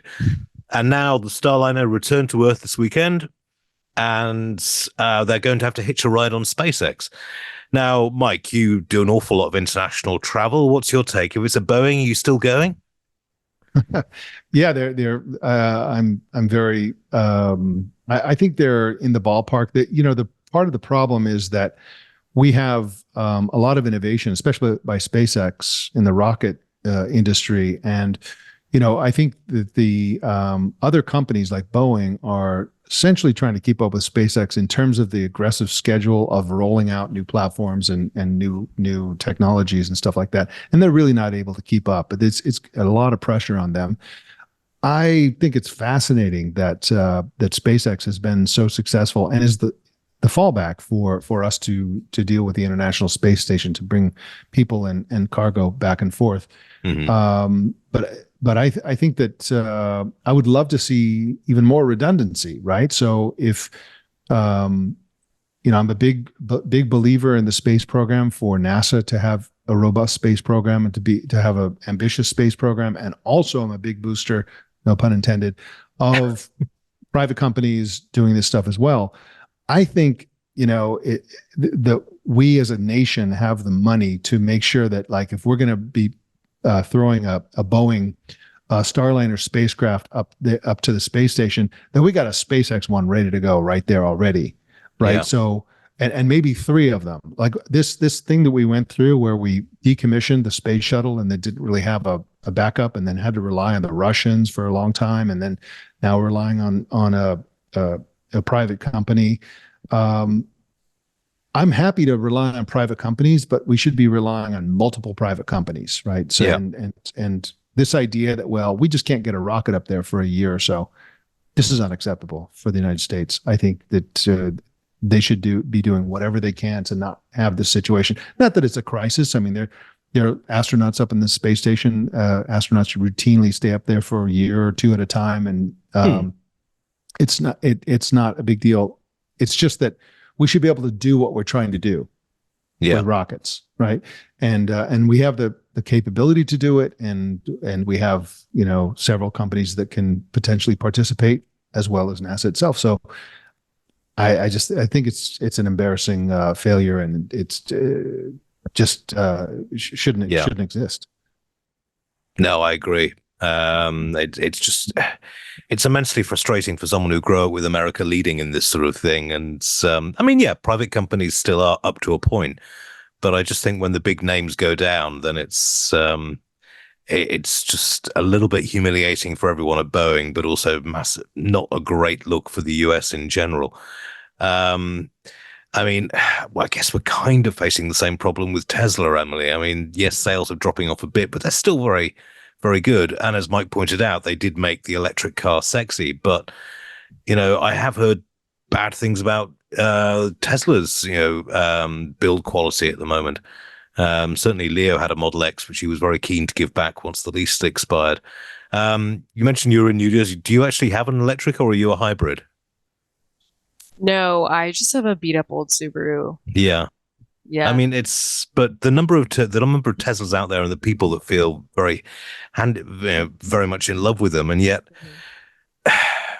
there's just that concern that they could go the way of Boeing and just get lost into exploring AI and let everything else drop, which is, concerning very much on a number of levels, not least national security. Yeah, I mean, hopefully they keep it going. I think there's enough critical mass of people who have Teslas that they'll be supported. I don't feel concerned about that. Okay. Yes. Yeah. I think in the space topic, is what I'm thinking about is with obviously private versus public is the debate. I will admit I'm biased. I have a lot of love for Boeing just because I used to live in Seattle and I had a lot of brilliant friends who worked for Boeing. I would hear about them going to work. I had a lot of insight into what it was like to work at Boeing. I did their factory tour like 2 or 3 times when people visited me, and it was, it had those little flutters of oh, America, oh, this is so cool. And I don't know, I had a really good experience with Boeing. And when I was working at Amazon at the time, I used to be frustrated with my friends, what they would tell me about their projects, it sounded so slow. And I was like, you need to speed up. And they were like, well, it's a different business, there's safety concerns, this and that. And it's I just feel bad because I spent so long thinking about how slow and stodgy Boeing was. And now when they have all these huge crises, everyone's like, well, they need to go slower. They need to go slower. They need to be more careful. They need to be more careful. And it's just it's they're really caught between the two, because now they're competing with SpaceX, which is only going fast, which Boeing wants to be doing. But then if one more thing happens, it's glass house. If one more stone throws like this, I'm just oh no, Boeing, come on, hold on. So it's just, I mean, as journalists, we kind of on both sides of this, because on the one hand, it's kind of we have to report the news, but on the other hand, you're aware that if it gets, I mean, I've had pictures every time a Boeing aircraft has the tiniest fault. I now get pictures from PRs about it. Yeah. And the fact of the matter is, it's nothing at all to do. It's to do with, in most cases, it's to do with airliners not maintaining their aircraft, possibly, rather than fundamental flaws.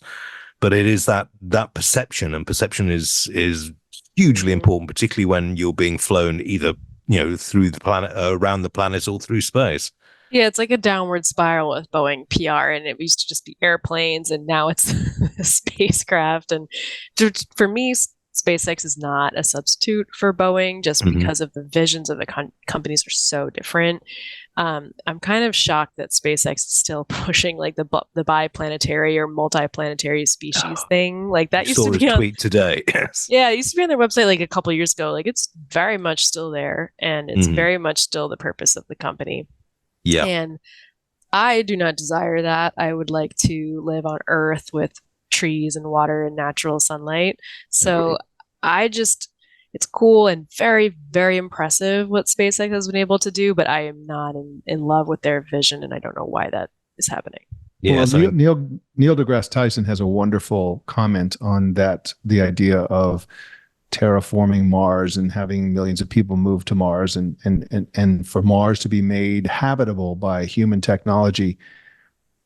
He says that if we have the technology to make Mars habitable, we have the technology to make Earth habitable, and to fix all of the environmental problems that we've caused. That would be far easier than making Right. Mars a habitable Earth. And so it's kind of a ridiculous idea. And I agree with you. I don't think human beings are human beings. And the idea that we're separable from our planet, I think is a Right. bit of a delusion. But there's other news that's happened recently and based on Seattle-based aerospace companies that's really interesting. There's a company called Radian I've heard Aerospace. of them, yeah.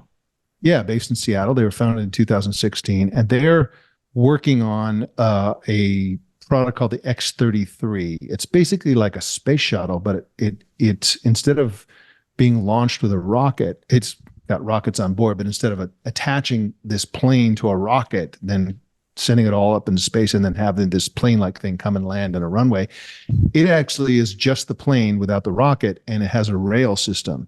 So it's basically on this high-speed rail, and when it takes off from the rail, it's going like 600 miles an hour, 500 miles an hour, something like that, very fast, about as fast as a jet, a passenger jet would be going at high altitude. It's doing that at ground level. And they are talking about reducing the cost of a pound of payload from its current $10,000 a pound, which is what it costs right now, to $1,000 a pound. So it'd be vastly more efficient, highly reusable. Again, using a lot of the intelligence from the space shuttle, but this sort of a next level space shuttle. I love this idea. And again, I think that the solution to some of these problems of these aging giants that were innovative, maybe they're losing it now, whatever. The solution is more companies competing in space. There's competition. More competition, more innovation. And so I'm kind of rooting for Radian, and I think that we need more Radians, and I think that that's the way to go. We need a lot more companies building rockets and things that take us to the space station, to the moon, to elsewhere. So I'd love to see it, and I'm kind of rooting for them. But this basically news that of what they're planning was rolled out. The concept phase right now was rolled out, I think, like a week and a half ago or something. Yeah, I mean, I'd like to see more electric aircraft, but that doesn't seem to be happening as yet. It doesn't seem that you can get the power to weight ratio that makes sense for other than short hops. They're going to do electric planes first. That's much closer. Yeah. But I think we should just send everyone I don't like to space. Create another planet. Douglas Adams Arc B solution. Yes. That'd be cool. We've all got to get our heads down because Apple is doing a major launch tomorrow. The register hasn't been invited. Have you heard anything, Emily or Mike? I mean, I'm presuming it's going to be more AI, all the time, and maybe a shiny new iThing or two. Yeah, we have one person from PC Mag going at least, like maybe one or two. But I'll just probably be reporting on the Apple Intelligence stuff. So much of what we talked about tonight, this is a really good primer for tomorrow. Excellent. Emily, are you expecting the desktop robot, the screen that pivots and faces you and all that stuff?